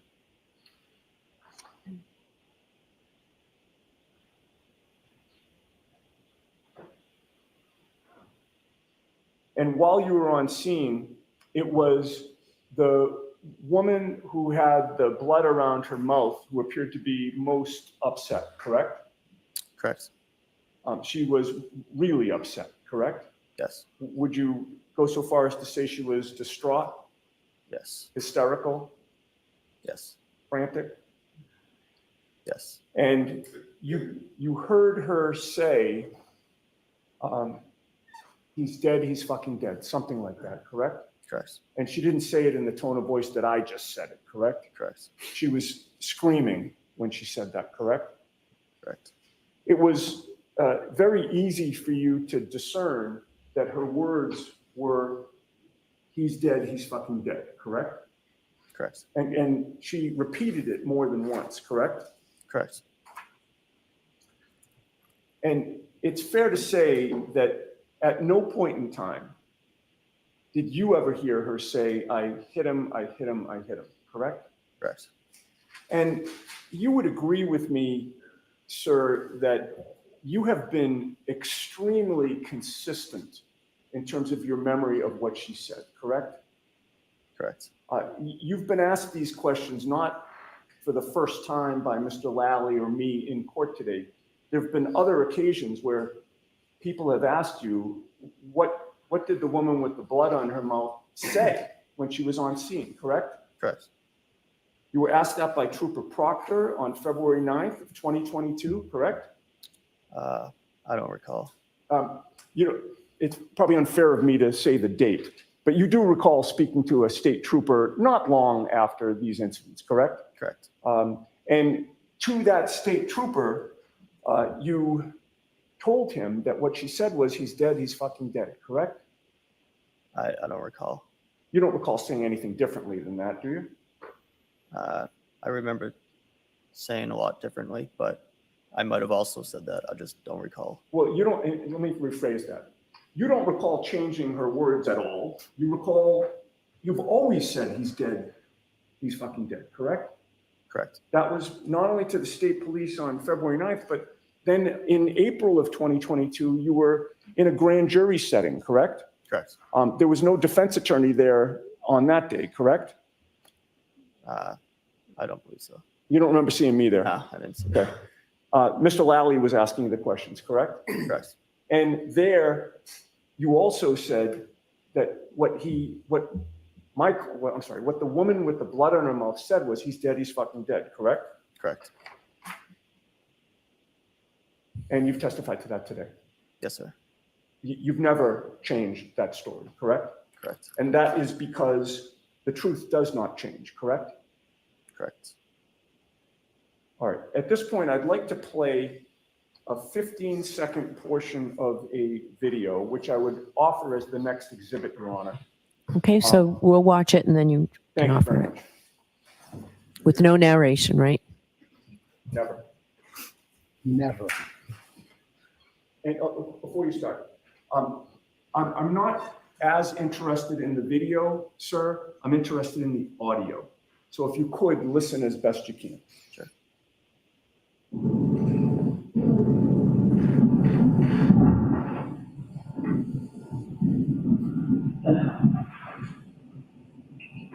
Do you have foot problems?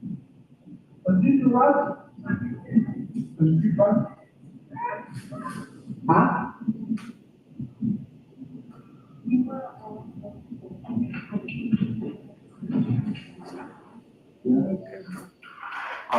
Would you agree with me, sir, that we heard what you heard that night, which is he's dead, he's fucking dead?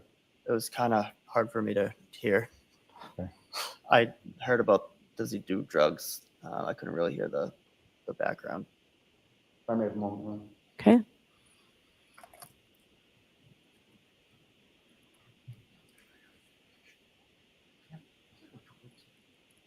May we approach? Okay.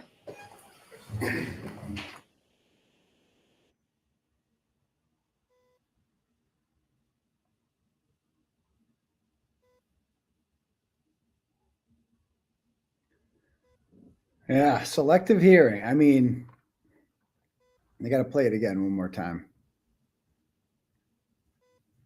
I can't wait till these firefighters are over. I mean, we're at noon. We have an hour left. We're on our second firefighter. I mean, this is insane. The cops are much more interesting. Much, much, much more interesting.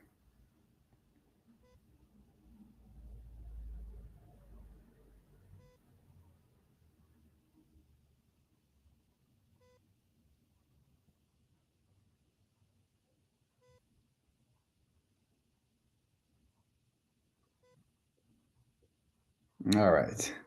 What are people saying? Any turtle chats here to read? Okay, we got turtle chat here from Eric sends $10 and says t-shirts for sale with the saying, I don't recall. I can't listen to it one more time. Richie sends $10, says, what a jerk it's been, Aidan. I remember you were outside the courthouse a year ago demanding justice when no other media would touch the story. You're right about that, Richie. Mr. Kelly, I got permission to play it one more time. I'll try my best. So again, and by the way, before it's queued up, I would direct your attention more toward the beginning of that 15 seconds. As there are things that happen, I think, that you heard at the end, but you tell us if you can hear or what you can hear. Okay.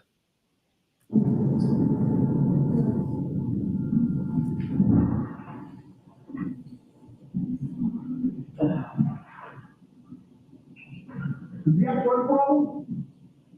Did you run? Did you run? Huh? That's enough. What did you hear? I heard someone say fucking dead. Thank you, sir. Okay. Any redirect? Just briefly on.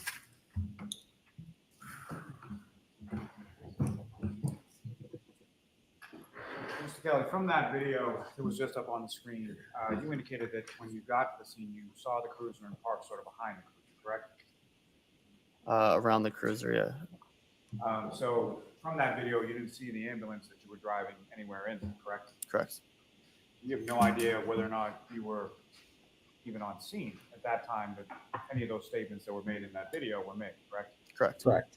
Now, as far as patient care was concerned, were sort of all of you, being yourself, Firefighter Flematti, Firefighter Nuttall, Firefighter McLaughlin, Firefighter Walsh, Firefighter Woodbury, were you all together all the time, or were you doing separate things in separate places during the course of your time on scene? Separate things in separate places, yeah.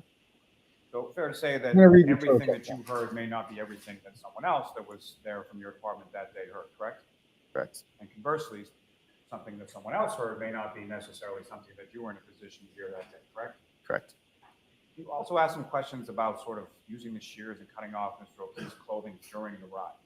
Is it your testimony that that was in the back of the ambulance, correct? Correct. And was that during the transport, or was that prior? Would you be utilizing shears on a patient, cutting off clothing while the ambulance is in transit? No. So if it was in the back of the ambulance, that would have been prior to the ambulance leaving the scene and going to Good Samaritan, correct? Correct. Nothing. Your Honor, the only thing I would offer is the video that I played. I have All it. right, so we will do that. Thank So, you. Mr. Clerk, it's already been pre-marked, right? Do you not have it, Nancy? Okay. Oh, I'm sorry. I was mistaken. It has not been pre-marked. The exhibit 380. Thank you. Thank you.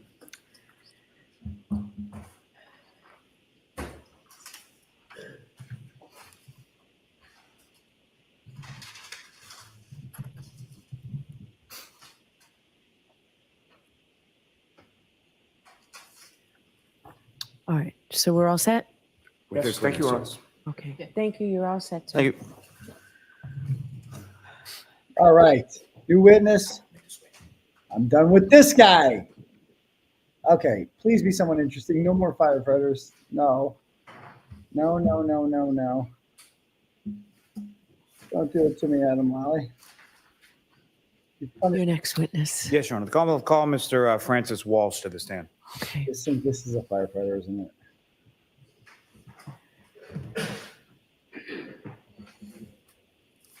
Tori, what do you have for today? Numbers. It's not. I just want McLaughlin. It's the only firefighter I want to hear from. Watch your step.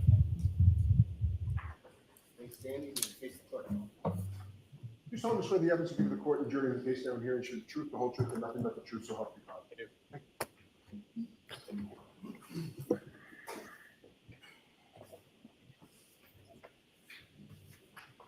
Okay, whenever you're ready, Mr. Lally. Thank you, Your Honor. Good afternoon, sir. Good afternoon. Could you please state your name and spell your last name? Francis Walsh, WALSH. And what do you do for it, sir? I'm a lieutenant paramedic with the Canton Fire Department. And how long have you been a firefighter paramedic with Kearney Fire Department. Just shy of 10 years. And you indicated that you have the rank of lieutenant, is that correct? That's correct. And how long have you been a lieutenant with Kearney? Since September of last year. Now, with regards to, you have certifications both as an EMT and a paramedic, correct? That's correct. And with regard to those certifications, when was it first that you sort of received those? I received my paramedic certification in June of 2014. That's when I was officially certified. Is that something that you've been subject to sort of continuing educational components and recertification since then?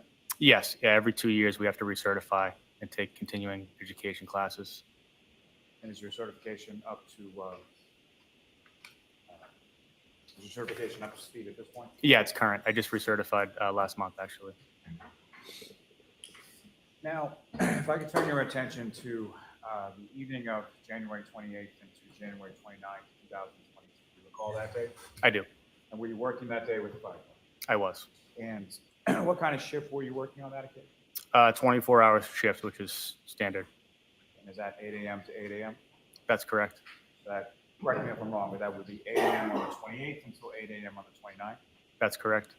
And so where were you assigned to on that particular day? I was assigned to headquarters, which is on 99 Revere Street, and my position was engine driver.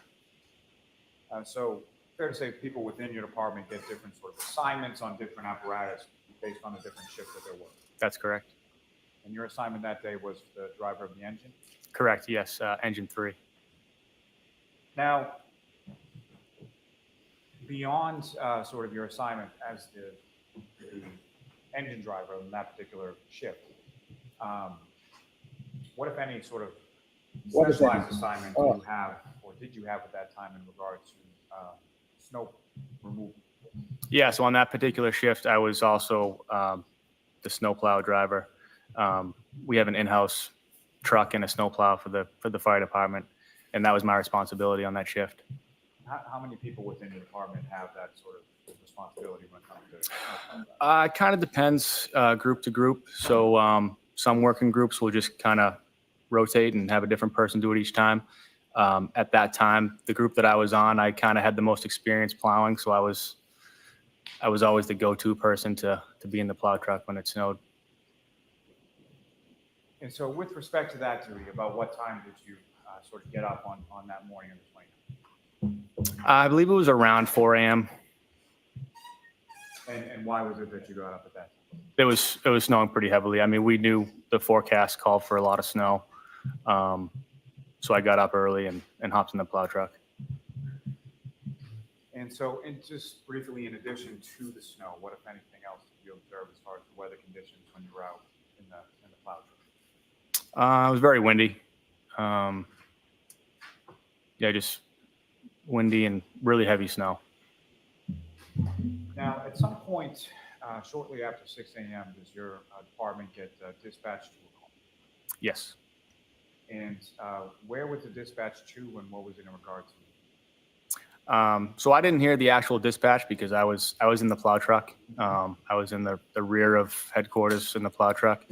But my Captain 𝗵𝗻𝗆, came out and told me that we had a call for 34 Fairview Road for an unresponsive male party. And he told me, to hop in the engine and head to that call. And when you hop in the engine, who, if anyone else from your department, was assigned to the same engine as you on that? So I had Lieutenant Woodbury to my right in the passenger seat and Firefighter McLaughlin in the rear. And beyond the engine that you were driving, what, if any, sort of other apparatus from your department was dispatched to call that as well? So that would have been Ambulance 1, and then also Car 5 went as well. That's kind of like an optional thing, but with a call of that severity, the captain will go as well. And who was in Car 5 on that day? Captain 𝗿𝗶𝗆. And you drove the engine, is that correct? That's correct. If you could describe for the jury sort of what you observed as far as the road conditions, visibility, things of that like en route from the station to Fairview? Yeah, so it was really, really poor driving conditions and visibility. I can't recall ever driving to a call of that nature and that severity that slowly. The visibility was so poor that we were just driving extremely slow. Sirens go further away. Okay. And from, if you could describe to the jury sort of the route of travel that you took from Station 1 to Fairview. Sure. So out of Station 1, take a right onto Revere Street, and then a left onto Sherman Street, a right onto Chapman Street, and then a left onto Fairview. Now, if you recall, what was sort of the order? You're all sort of dispatching, you're all sort of responding around the same time, being car 5, the ambulance, and the engine, correct? Correct. And if you recall, what was... Oh, I can't even with this. Let me read another turtle chat. So engine 3, we were the last vehicle for the fire department to arrive on scene. So when we arrived on scene, ambulance 1 and car 5 were already on scene. Why are you not on court TV? And if I could ask Everything said are your words and discoveries. You belong in court. There'll be no free Karen Reed without you. I hope it's not our lawyers trying to separate you. No, it's just, I don't know. I guess it's a downhill grade. Yeah, it gets a I've little been bit on court steep at TV a one couple point. times. I've been interviewed by a lot of networks this week.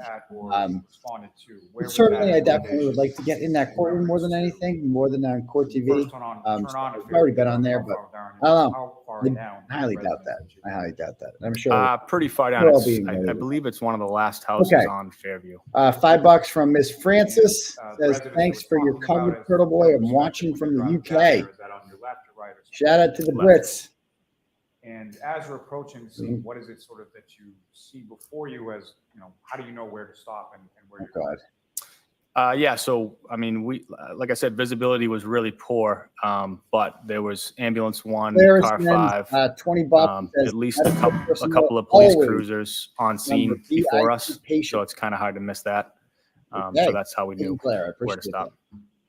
If anyone else wants to donate, in regard to have your message read. Responding to Link is at the top of the turtle chat. Or correct. At me, $sign up to Turtleboy. Just to be clear, at some point you were able to identify, or you were told what the identity was of that unresponsive patient, correct? That's correct. And what was his name? John O'Keefe. And so with respect to Mr. O'Keefe, as you're approaching the scene, when was the first time that you were able to sort of see where Mr. O'Keefe was on scene when you arrived? It wasn't until a little bit after we actually arrived on scene that I could see the patient, because as we pulled up, the ambulance was blocking our line of sight to where the patient was. So I couldn't see him right away. And what was sort of the I know you talked about visibility, but as far as had the sun come up yet? No, it was pitch black.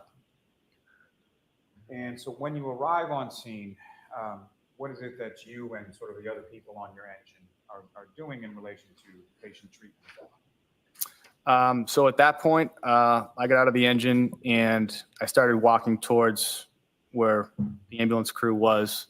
But at that point, Firefighter McLaughlin was coming around to the rear of the ambulance to get the stretcher out. So I went directly to that to give her a hand with that.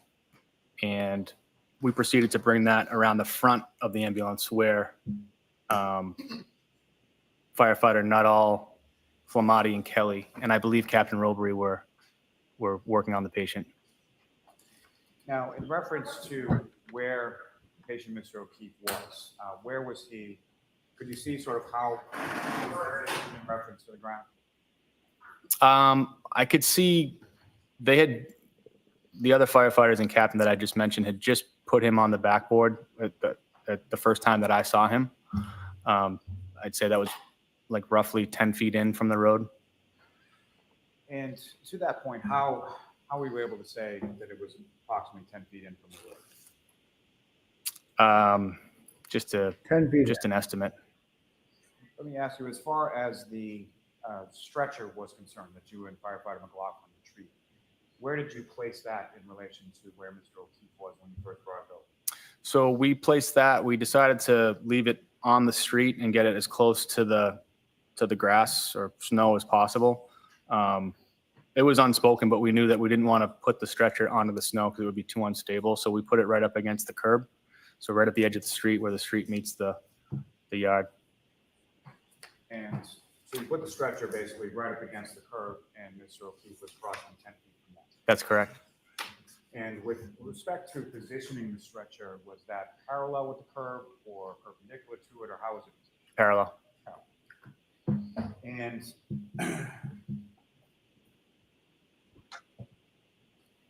you mentioned that obviously Mr. O'Keefe is on scene, and there are a number of different firefighters from your department, correct? That's correct. There was at least a police cruiser. Did you see any officers sort of around the scene? Yes, I remember Officer 𝗃𝗃 and Sergeant Good. And with respect to civilians, what, if any, civilians did you observe around the scene? I observed 2 female civilians. And where were they in relation to where you were, or in relation to where Mr. O'Keefe was? I mean, they were pretty worked up, so they were moving around quite a bit. But I'd say they were somewhere in between myself and the stretcher and where Mr. O'Keefe was. And did you yourself have any conversation with either of the 2 females that you saw? I did not directly, no. And you just testified a little bit before that they were upset. Is this so that both of them were? Yes, yes. And what, if anything, leads you to that sort of conclusion as far as their demeanor? What, if anything, did you specifically observe? I mean, I observed one of them like screaming and crying, and they were both just frantically like moving around a lot. As far as the one that you observed screaming or crying, do you recall specifically what, if anything, that person said? All I recall her saying was, "Is he alive?"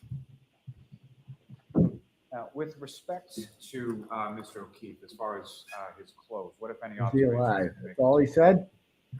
The notable observation that I made was that he was missing one shoe, his right shoe. And where was Mr. O'Keefe when you made that observation of missing one shoe? It was when we put the stretcher into the ambulance, the stretcher lifts up, so it's kind of right at my face, and that's when I noticed it. So at the time he was being placed in the ambulance, you only had one shoe based on what you saw. That's correct. Now, once Mr. O'Keefe is in the back of the ambulance, where did you go? So I stayed down at the feet. I was positioned right by his right leg. And what, if any, difference did you know between sort of the lighting conditions outside on the lawn versus the lighting conditions in the back of the ambulance? In the back of the ambulance, it was dramatically better. And so once in the back of the ambulance, what, if anything, did you note or observe as far as injuries to Mr. O'Keefe? I noticed a hematoma on his right eye, and I noticed some blood coming from his nose. And just to be clear for the record, so when you say hematoma, based on your training and experience, can you explain what your understanding of that term is to the jury? Swelling and bruising.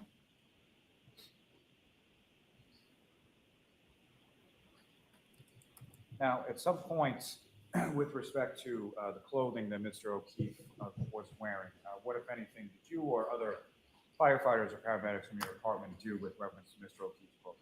We removed all of his clothing. And let me first ask, how was that removal sort of accomplished? Can you repeat that? When you removed his clothing, how was that? How did you do that? Oh, with trauma shears, basically scissors that cut clothing. And once sort of, was that pursuant to some sort of protocol, or Yes. why was the clothing removed? On any trauma call, it's protocol to expose the patient so you can see all injuries and you don't miss any injuries. And once the clothing was removed with trauma shears, what, if any, additional injuries or anything did you observe on Mr. O'Keefe? I noticed some scratches and lacerations on his right arm. Ooh, whoa! Now, in reference Whoa! to treatment in the back of the ambulance with regards to Mr. O'Keefe, any sort of Lacerations? role in that? Did you sort of assume, or were you sort of assigned by the lead paramedic? Yeah, so I was responsible for the IO drill and access. It's an intraosseous access. Can you explain to the jury sort of what that is and how that's accomplished? Yeah, so you do that instead of IV access. So when somebody's in cardiac arrest, it's really hard to get an IV. So what you do is you actually drill into a bone, and you can administer medication and fluids like into the bone marrow space. And so pursuant to, so Mr. O'Keefe was undergoing cardiac arrest, correct? Correct. Can you explain your understanding of that term based on your training experience to the jury? What is cardiac arrest? There's no cardiac function. His heart isn't pumping blood anymore. And so what, if any, sort of protocols are there as far as medication administration is there in reference to a cardiac arrest? Yeah, so the frontline medication for that is epinephrine. That's what we gave through the IO access. What is the purpose of the epinephrine? Epinephrine, I mean, basically in layman's terms, it gets the heart pumping again, if What do you that's guys- a I viable missed option. that. You both said lacerations? I And got so in addition bored. to the epinephrine, what, if any, other medication was administered through the IO? I believe that was it. As far as when I was on scene, it was just epinephrine. Do you recall anything about salines? Oh yeah, saline as well, but it's not a medication. But yeah, we also administered saline.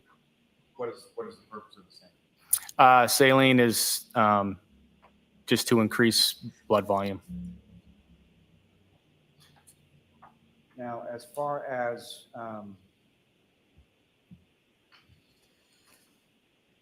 the transport, Mr. O'Keefe is then taken from Searsville Hospital, correct? Correct. Did you go along with the ambulance on the transport to the hospital? I did not. So you remained on scene at least for some period of time, correct? Very briefly, but yes. And you referenced some officers from the Kearney Police Department that were on scene when you were on scene, correct? Correct. And without reference to anything that was said, which of them, if any, did you have any conversation with prior to leaving the scene? Sergeant Good. And just as far as what you told Sergeant Good, what, if anything, did you relay to him before you left the scene? I relayed to him that there were signs of trauma in the patient. And did you give it any sort of further explanation as to the signs of trauma that you observed?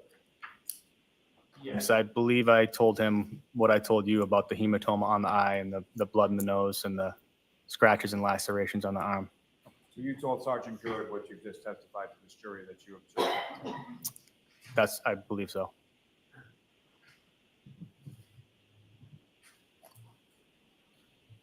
Ms. Kelman, if I could ask for exhibit number 18.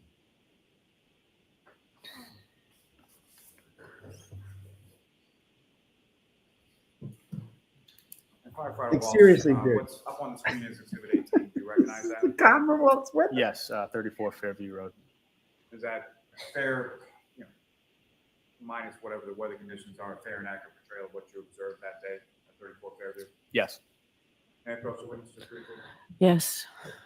So this is again. Okay.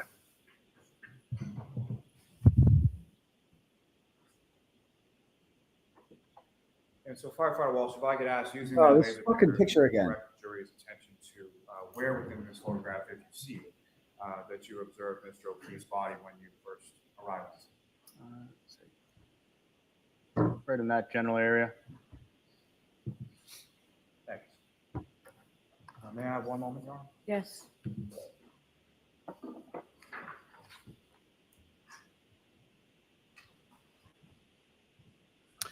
No further questions for this witness. All right. Cross-examination? Yes. David again, huh? Good afternoon, sir. Good afternoon. I just want to ask you about the woman that you saw on scene who appeared to be screaming and crying. Would you agree with me that she stood out to you because she appeared to be the most upset Yeah, I would agree with that. Yes. and the loudest? Yes. She appeared to be crying more than others, Yes. and she was screaming. right? Yes. And what you heard her say, I understand your testimony, was that she just said, "Is he alive?" Correct? That's what I recall, correct? In a loud voice, Yes. in a distraught voice, Yes. while she was crying. Correct. I have nothing further. There's nothing, Mr. Lally, right? Katie McLaughlin. All right, you are all set, sir. Thank you. Thank you. Who is your next witness? Miss Katie McLaughlin. There we go.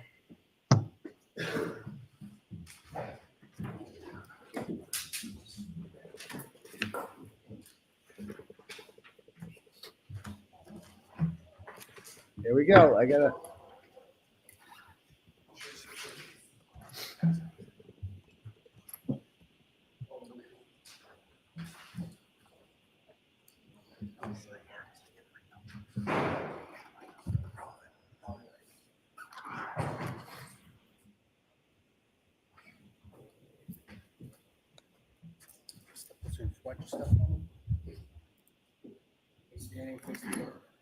Can you raise your right hand? Do you solemnly swear the evidence you give to the court and jury in the case now and herein is for the truth, the whole truth, and nothing but the truth, so help you God?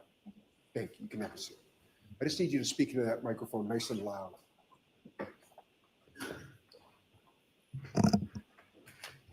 Okay, whenever you're ready, Mr. Lally. Good afternoon. Could you please state your name and spell your last name, please?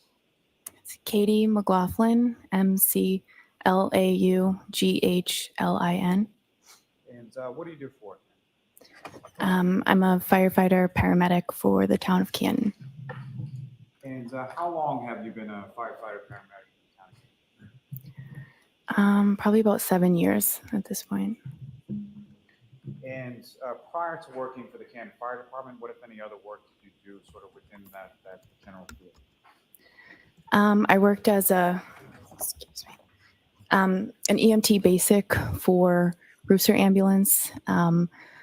Went to paramedic school. I eventually became a paramedic for Brewster Ambulance, and I worked there for a few years before getting on the fire department. And just briefly, but prior to becoming a paramedic or working as a paramedic, what, if any, sort of training did you receive in regard, or certification did you receive in regard to being a paramedic? So it's a 2-year schooling where you have about a year of didactic. There's a lecture portion for about a year. And then after that, there's about a year to a year and a half of clinical training that's done in an ER and then done in an ambulance. So that whole period is around 2 years. And prior to working with the Kearney Fire Department, you received certification from the state or some other sources being a paramedic, correct? Yes, it's through the state and through a national registry. And both those certifications through the state and the national registry, are those granted sort of forever, or is there like a continuing educational component in a recertification process? So you recertify every 2 years. You have to take continuing education classes in that 2-year period. And that's just on a 2-year cycle you recertify.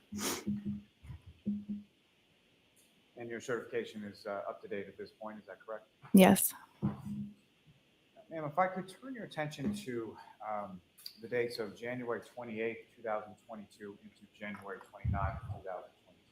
Do you recall those dates? Yes. And were you working with the Kearney Fire Department on those dates? Yes.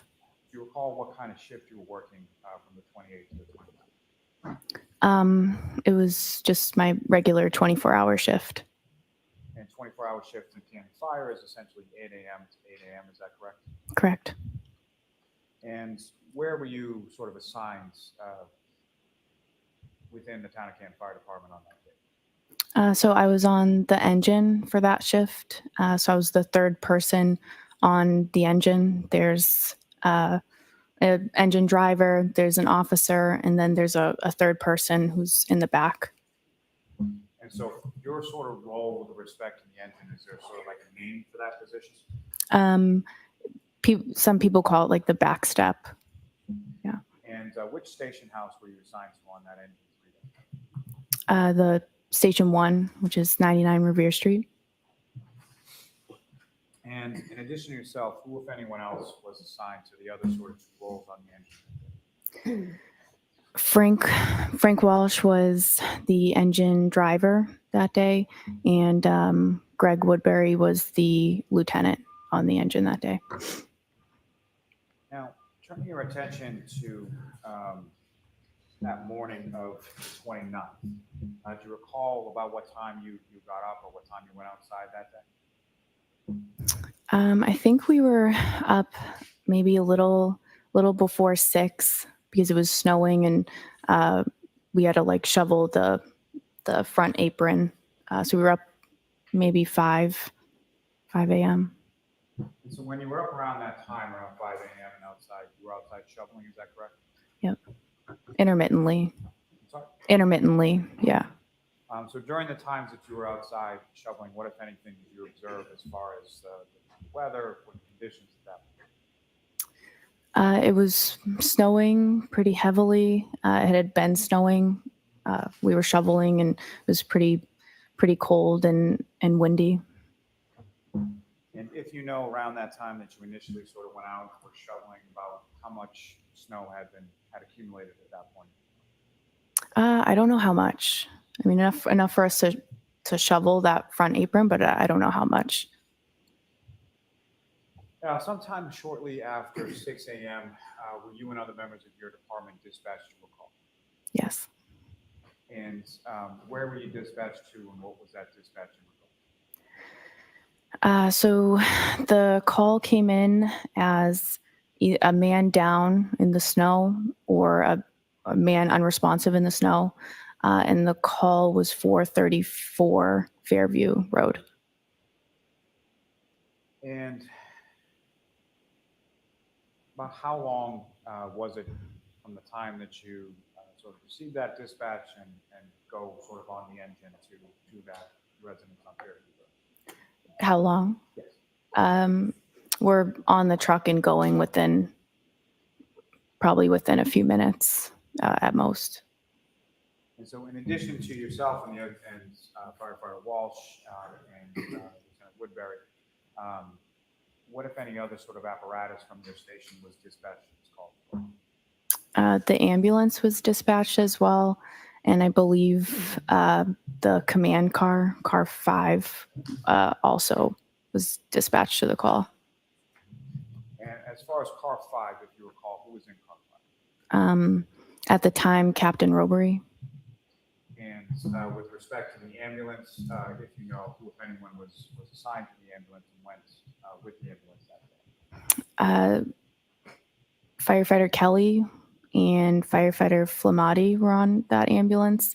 And I believe Tim Nuttall was also there. He came in early, and so he jumped on the ambulance as well. Bitch, what'd you drink on spring break? And with respect to when you get to Fairview Road, do you recall? Let's get to the cross-examination. We're not going to get through it today. Tell her. Oh, this douchebag. I think car 5 was maybe first, and then the ambulance was in front of us, and then we pulled up behind the ambulance. And so when you sort of arrive on scene, pull up behind the ambulance, other than vehicles from your department, what, if any, other sort of vehicles did you observe or see on scene that day? I noticed there were multiple police vehicles and at least one civilian vehicle. Now, obviously, you're responding to a report of an unresponsive male party, correct? Yes. And when you're sort of first arriving on scene, or just in reference to when you arrived on scene, when was the first time that you were able to see that unresponsive party? So when I got out of the engine, I went right back to the ambulance to get the stretcher because I knew that from wherever they were. They seemed to be kind of in off of the road. So I got the stretcher with Firefighter Walsh, I believe, and then we brought the stretcher as close as we could to the patient, and that was like parallel to the curb, and that would be the first time that I observed them working on a patient. And so if I could just ask you, just with regard to sort of those duties as the backstep person, so what is sort of the duties and responsibilities of the backstep person on the engine to this kind of medical? So the role of the person in the back of the engine is, it kind of is dependent upon what that lead paramedic needs you to do. You're there to assist the ambulance in any way that they need. So that could be assisting with extrication of a patient. It could be obtaining information about a patient or bystanders. It could be assisting with patient care if they need you in the back of the ambulance. It really depends on what they need you to do for that particular call. And turning back to your testimony just a moment ago that said they were over rendering sort of patient care, is that correct? Yes. What do you mean by that? I noted Tim, I noted Tony, and there were a lot of people that seemed to be around that area. So I'm not sure exactly who else was there, but I did note Tony and Tim were in that area. So as far as sort of the other people in that area where Tony and Tim, so people sort of beyond people from your department, what, if any, other sort of people did you notice around that area? I don't know specifically. What do you mean, like As far as outside of the? Right. So outside of fire department personnel in that area, what, if any, observations did you make of those people? Who were those people? Well, at that point, I couldn't really make out like the identities of like other people. I noted Tim and Tony, but I didn't really pick up on who anyone else was at that point. They were still like in off of the road at that point. And so from where they're positioned with regard to the patient, and just for clarity purposes, you were subsequently learned the identity of the patient, correct? Yes. And who did you learn him? John O'Keefe. And where you and Firefighter Walsh were with the stretcher, how far away from where you were was Mr. O'Keefe and the other firefighter? They were, I don't know that I could give a number, several feet away. They were like, I remember kind of seeing a fire hydrant, but I don't know exactly number wise what that would be. And from your observation of where Mr. O'Keefe was, could you tell how his body was positioned? He was supine, so he was lying on his back or face up. Supine. And what, if anything, by the time that you arrived with Firefighter Walsh on the stretcher, what, if anything, could you see that Firefighters Flematti and or Nuttall or anyone else was doing with reference to Mr. O'Keefe? By that point, it seemed like they had already got him pretty much secured on a backboard, and they were ready to move him to the stretcher. And once Mr. O'Keefe is then moved with the backboard from where he was to the stretcher where you are, what happened? So I remember Tony was kind of at the head of the stretcher. I was standing on the side. There was a woman next to me, and Tony said to me, "Can you try to figure out what happened?" And he kind of motioned to this woman that was next to me. She knew whose house this was. So That's the thing. Firefighter Flematti, who's the lead paramedic, directs you to ask some questions of this female, correct? Yes. And fair to say this woman that was next to you, you didn't know her, you never met her before? No. from your conversations with her that day, do you see that woman in the courtroom today? Yes. Can you just direct us to where she's seated or an article of clothing she's wearing? That's record reflect identification independent by the witness. Okay. Now, with respect to this woman, she's standing next to you when you're at the side of the stretcher, correct? Yes.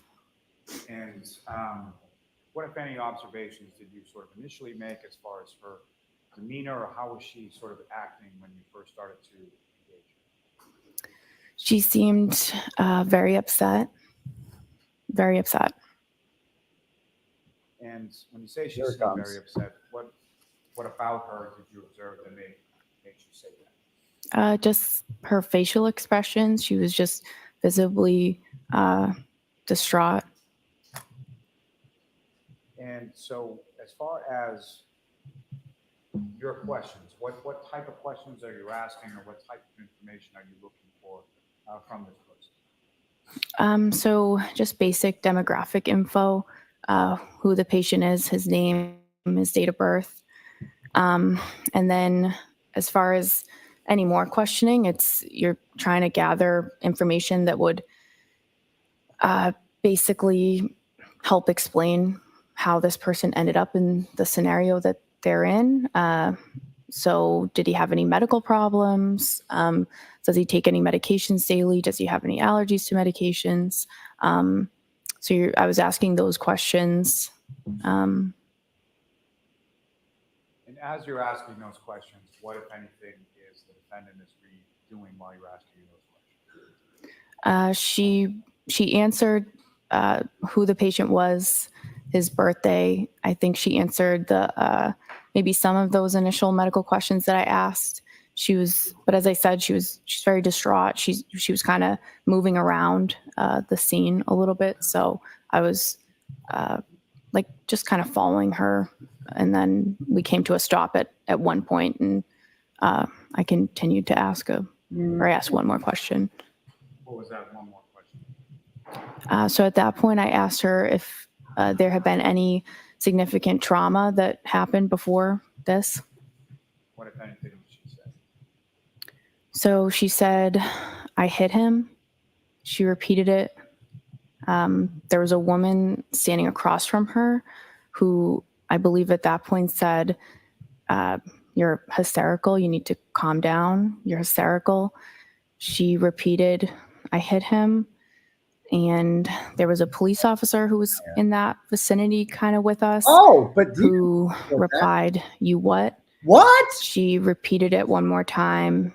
Which police officer? And that officer then signaled to somebody, get Goody down here, which I'm assuming would be the sergeant. Goody, yeah. But so it wasn't good. Oh, that's not in any police reports. That's not in a single police report. Not one. You fucking liar. You fucking liar. When you have this conversation, if you recall, you mentioned that the other person who was across from you was that somebody from your department, or an officer, or a civilian, or who was that? So I was standing, Karen Reed was to my right. There was another woman to the left of me, kind of across from her. And then there was a police officer kind of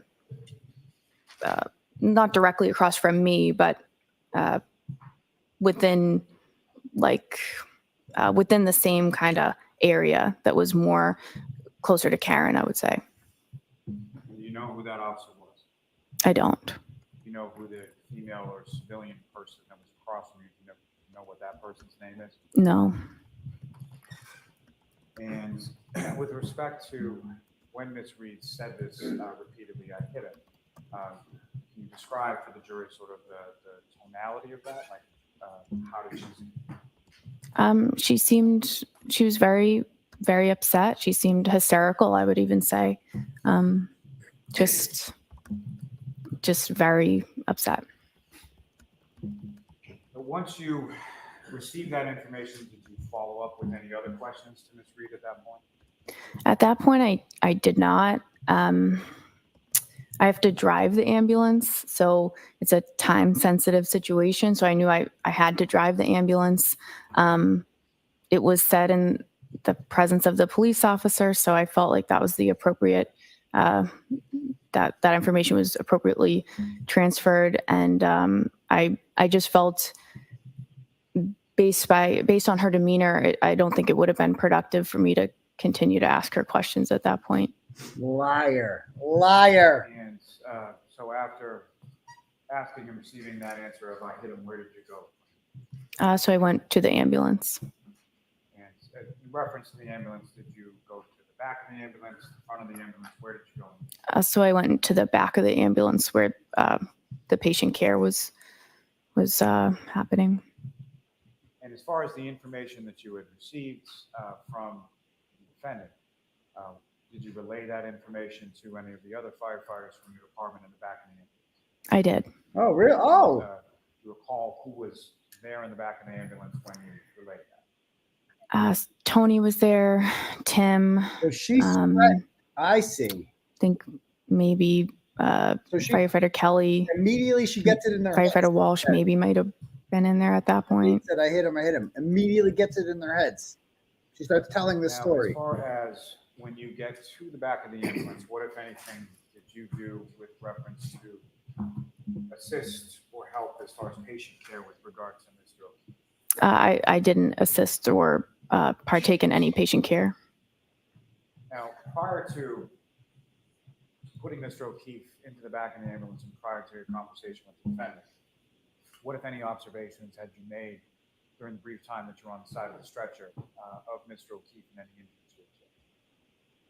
I noted he had injuries to his face.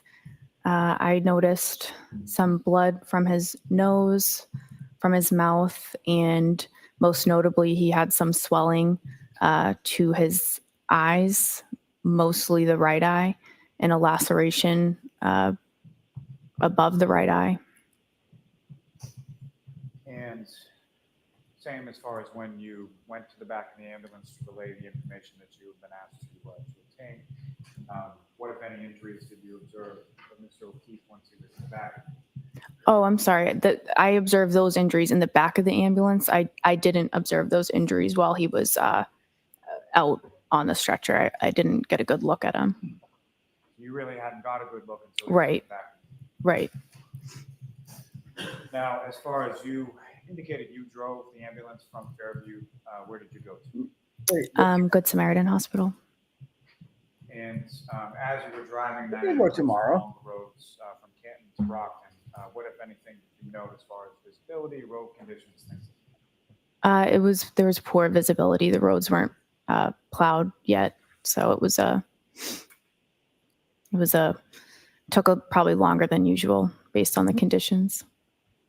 And I apologize, but if I can take you just a step back further for a moment, just in reference to when you're in the back of the ambulance, you indicated the injuries that you observed. What, if any, observations did you make as far as the clothing that Mr. O'Keefe was wearing? I noted that he was wearing jeans.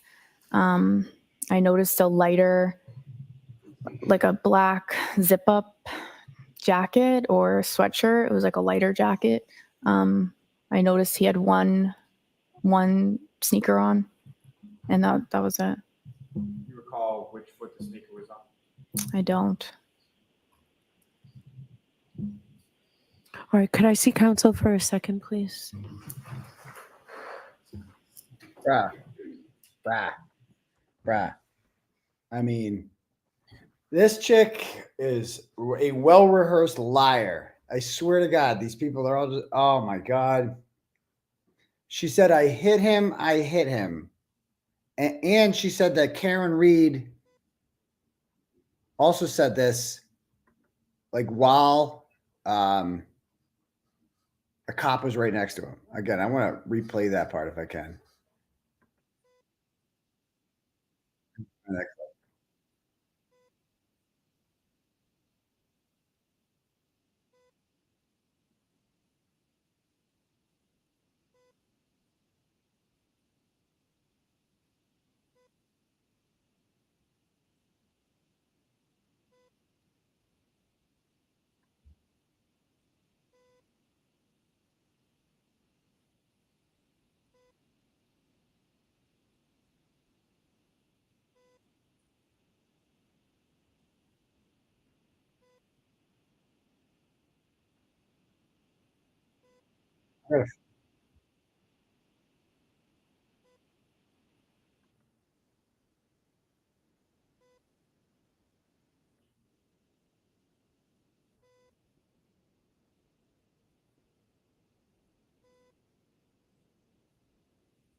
who I believe at that point said, you're hysterical. You need to calm down. You're hysterical. She repeated, I hit him. And there was a police officer who was in that vicinity kind of with us who replied, you what? You what? She repeated it one more time. Who was the police officer? And that officer then signaled to somebody, get Goody down here, which I'm assuming would be the sergeant. Who's that cop? Like, seriously, who? Oh my God, they are going to have a field day with that one. Good Lord. Liar. Liar. Just trying to figure out some logistical things because we're going to go on a view tomorrow. We're going to finish with the testimony first, and we'll go on the view after we finish with Firefighter Paramedic's testimony. So, but a couple of things about the view. Please dress comfortably. I really appreciate everybody's dressing respectfully for court, but wear comfortable shoes at least for tomorrow. So those 3 cautions, please do not discuss this case with anyone.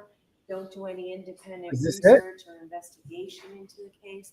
If you happen to see, hear, or read anything about the case, please disregard it and let us know. And for the view, I'll give you some preliminary instructions on that just before we leave. Okay, so we'll see you tomorrow. That's it. Tomorrow's a full day. All rise for the court, please.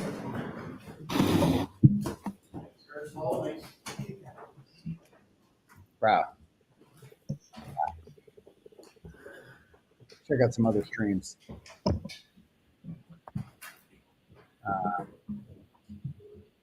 Like, what do we got? Let's see Melanie. Is she streaming? So people sort of beyond. Right, she pauses it. What, if any, other sort of people did you notice around it? I don't know specifically. What do you mean? Like As far as outside of the right. So outside of fire department personnel in that area, what, if any, self that general. Hold on, let's just stop here for a second so I can just type up this banner, making sure everything is correct. Check in with everyone.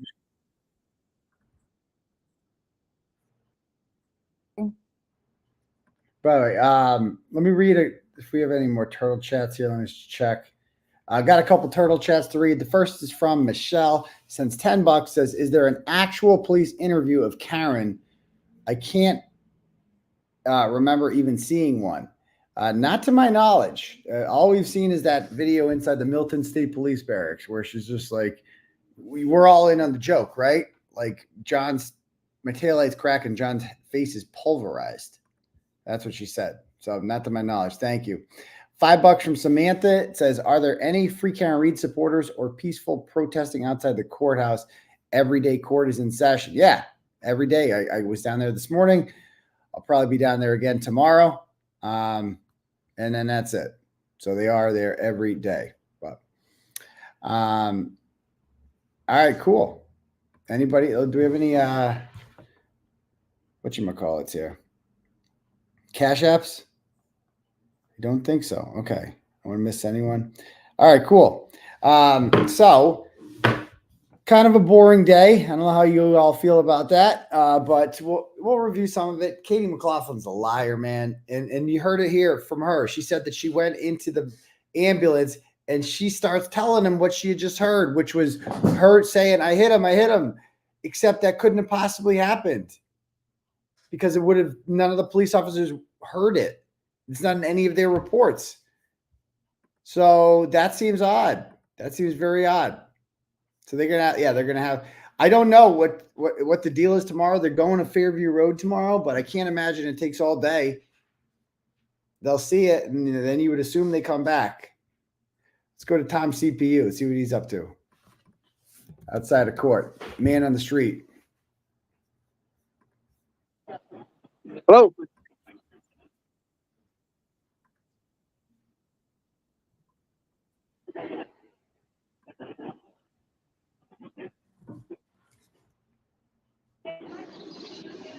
They're doing testimony first tomorrow, then the view. So thank you for clarifying that. Testimony first tomorrow, full day. Okay. So I don't know what time they're going to do testimony until. I apologize. So they would do cross in court and then do the viewing, and then they come back. So it's going to cross McLaughlin. And then stop it. He tries his best. At least he's out there. At least we'll get something, some footage. Do they work?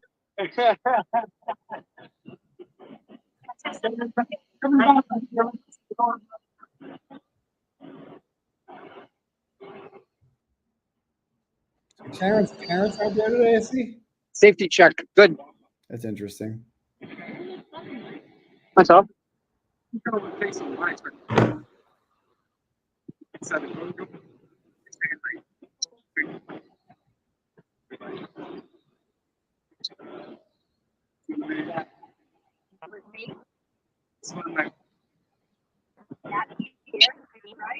Well, we got Scott McGinnis too. We got multiple people streaming in.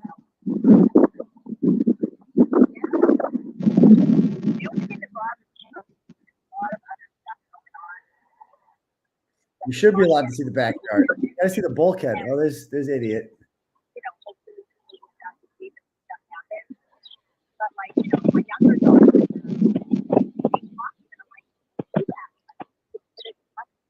Okay.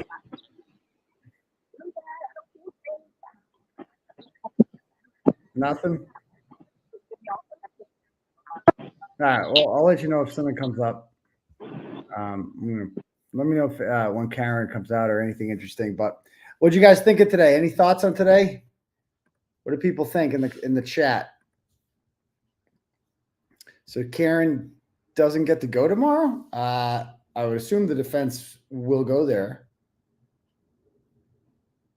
It's a good day when they get to see Fairview Road. They'll trust me. Once you see it in person, man, it is so much smaller than you remembered it. And once you see how wide open it is, wide open and unobstructed it is, you'll just see there's no fucking way a body could be right here and no one would see it. No way. Karen can't go. Didn't know that. Bev won't allow her to go. So defense goes, Karen doesn't. Why? What's the purpose of that? I don't get it. Whatever. By the way, I was invited on 𝗺𝗿𝗂𝗃 again. I'm like the official Canton Karen Reed consultant of the 𝗺𝗿𝗂𝗃 show. I will be on there tonight at 6:33, I think. 6:33. I'll be on the 𝗺𝗿𝗂𝗃 show. My takeaway is Katie was heavily coached. Yeah, she seemed like it for sure. I mean, all of them did. You know, I can't recall. Like they're all coached. I know I've seen liars in court. I was with one last Friday. Like we've all seen it. We know what people are like when they lie in court. They're lying. They're covering. Oh, thank you, Aaron. I appreciate that.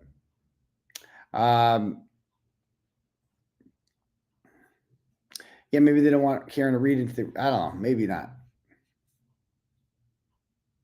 So what is Karen going to do during this time? Just has to stick around. They admitted they talk about, I think that comment's going to come back to hurt them. The fact that they talk about it so much, that's going to heavily influence, you know, the idea that they're all telling the same thing that none of the cops heard, by the way. None of the cops are in that station and they're not hearing that. None of them put it in their reports. Man, that's damning.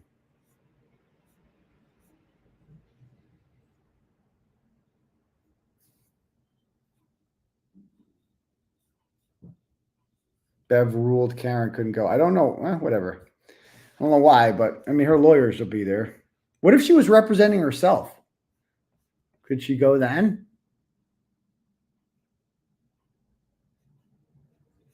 That one kid, the young guy, was his name Kelly? So we had Flematti took like half the day. He's an asshole. And then there was, I think the young kid came after that, Kelly, and then Walsh, and then McLaughlin, right? That's I assume that's it. No more firefighters, please. No more firefighters. It's going to take forever. Okay. Let me see.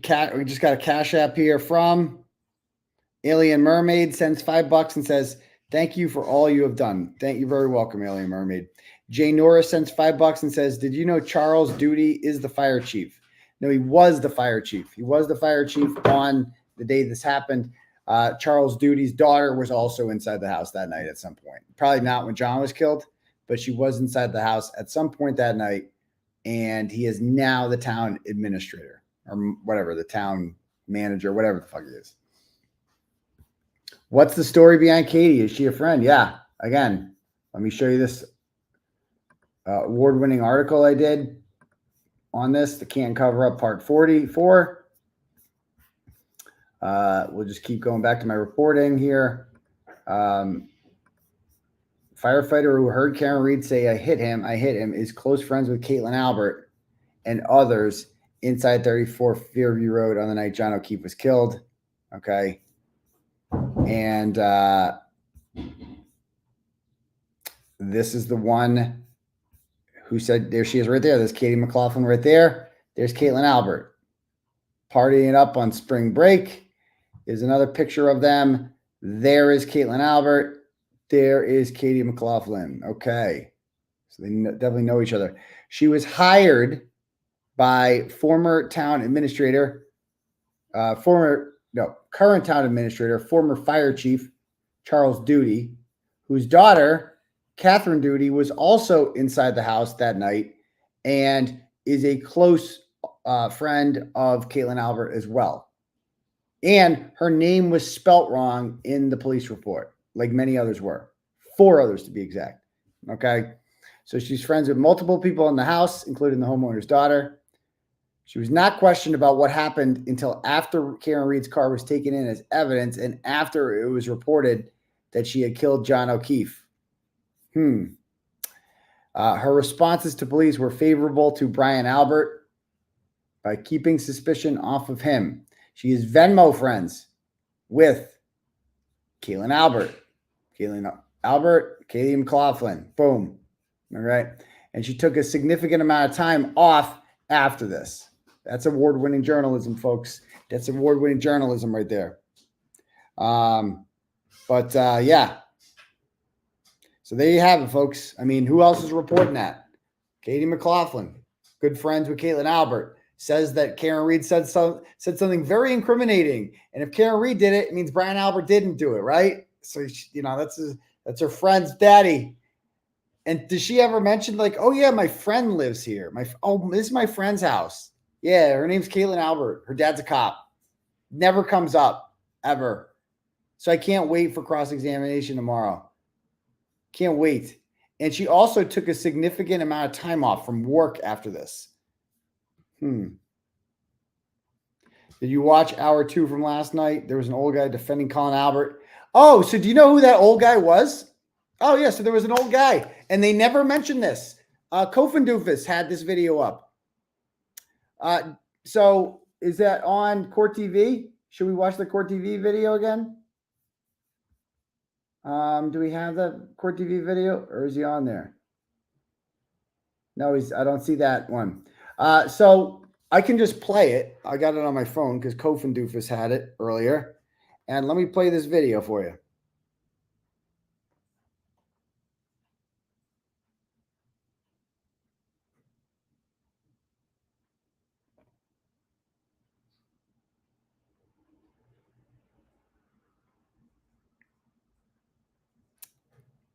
Where's 𝗀𝗄𝗄𝗄𝗄? Oh, here it is. Okay. So she goes, all right. Can you guys read this? Actually, let me switch. Because she blocked me, so I can't bring it up on my thing. All right. So I'll play the video. So it says, please listen to this. This is what I've been saying. What Karen Reed and Alan Jackson and David Yannetti and their puppet blogger, puppet award-winning journalist, have done to Colin Albert is a disgrace. So glad others are starting to see it. Reed is okay. Watch this. A year and a half. Yes, other counsel. Look, I agree with vigorous defense. I believe if you in good faith have third-party culprit evidence, you need to pursue it. But lives do matter, and you don't want to just throw anything and see what sticks to the wall. What was done to Colin Albert in this case was an absolute, utter disgrace. The kid was a student athlete, went to bed, woke up to people calling him a murderer. Tell me, a year and a half later, give me one single witness that puts Colin Albert within a mile of John O'Keefe that night. Colin Albert, Scanlon. a young man, went to the federal grand jury, did not assert the fifth, went in, was questioned by the feds, gave them every single thing they wanted to know. Colin Albert has data and information showing he left the Fairview What data? Road address at least 15 to 20 minutes. What data? John O'Keefe even got there. Yet people, I hope he rots. I hope he goes to jail. To me, that was disgusting. And you see that they backed off from Colin Albert. Who? I haven't backed off. We can go through the other parties. And again, look, Proctor's fair game, but Oh, yeah. you got to have one witness that cracks, right? You got to have someone that cooperates. Okay, so that's interesting. Well, who's that guy? Does anybody know who that man is right there? Let's find out. Let's find out right now who that guy is. Let's go to blog. Article 99, part 99 of the Can Cover Up series. Who's that guy? Colin Albert unenrolls. This kid. Oh, this. You're a bitch, bro. Fuck you. Yeah, fuck you, you pussy. Yeah. Clean cold, boy. You be knocked out. KO. Bang, bang. Bang, bang. So who is that guy? I don't know. Let's see. Joe 𝗫𝗄𝗄𝗆, TV Daily News. What's this one? Part 70. Chris Albert posts video discussing FBI investigation in grand jury after subpoena this week. And yeah, I'll be honest. Let's see. Do I have it in here? Oh, I guess I don't know if I wrote about this. Maybe that's why people don't know who he is. 𝗫𝗄𝗄𝗆. Let's see with 𝗫𝗄𝗄𝗆. That's the guy you just saw in there. And do I have a picture of him in court? No, maybe I don't have a picture of him in court. I'll get one. That's Colin Albert's lawyer. That's what he forgot to mention. That's his lawyer. He goes on, imagine going on court TV like that and be like, Colin Albert's innocent. And it's a shame what they're doing to him and not disclosing to Vinnie Politan. Oh yeah, I'm his fucking lawyer. Yeah, I'm his attorney, by the way. He said it. I must have missed that part. I must have missed that part if he said it. And either way, it's just like, so why are you, what? Oh, you coincidentally. Okay. Anyway, they forgot to mention that. I didn't hear that part. I guess I'll have to write about that later. But anyway, guys, interesting day. Again, I'm going to be on, he opened, okay, but he isn't his lawyer anymore. So he represented him when he went in front of the grand jury, but he's not anymore. Well, for now. You suck sometimes. You never pay attention. Calm down. Either way, he represented him. And so they're having this dude on saying that. And yeah, what do innocent people, no, that's not true because Karen's innocent. But all of these people, these witnesses in this case, they all need lawyers. That's so weird. Anyway, are they going to go back to viewing testimony after viewing tomorrow? I would hope so. Okay. He says at the beginning of the rant, that was his lawyer, but not anymore. Well, 𝗀𝗲𝗄𝗎 coincidentally didn't put that part into the video that you put up. I wonder why. And how do we know Colin was in the house? Because Brian Albert's own grand jury testimony puts him inside the house. That's how we know. So Brian Albert actually puts him inside the house when he gets back for the party, he said. And we have seen no data whatsoever showing Colin Albert wasn't there. None. But all right. All right, guys. Well, anyway, so that was an interesting day. We got to get to the good shit. And this was not the good shit today, but tune in tonight for Turtle Club. We'll talk more about this, I'm sure. And we will see you guys tomorrow for more live streaming this. We'll be doing this for the next few weeks. And then on Saturday, we'll do the live show. All right. Peace, Turtle Riders.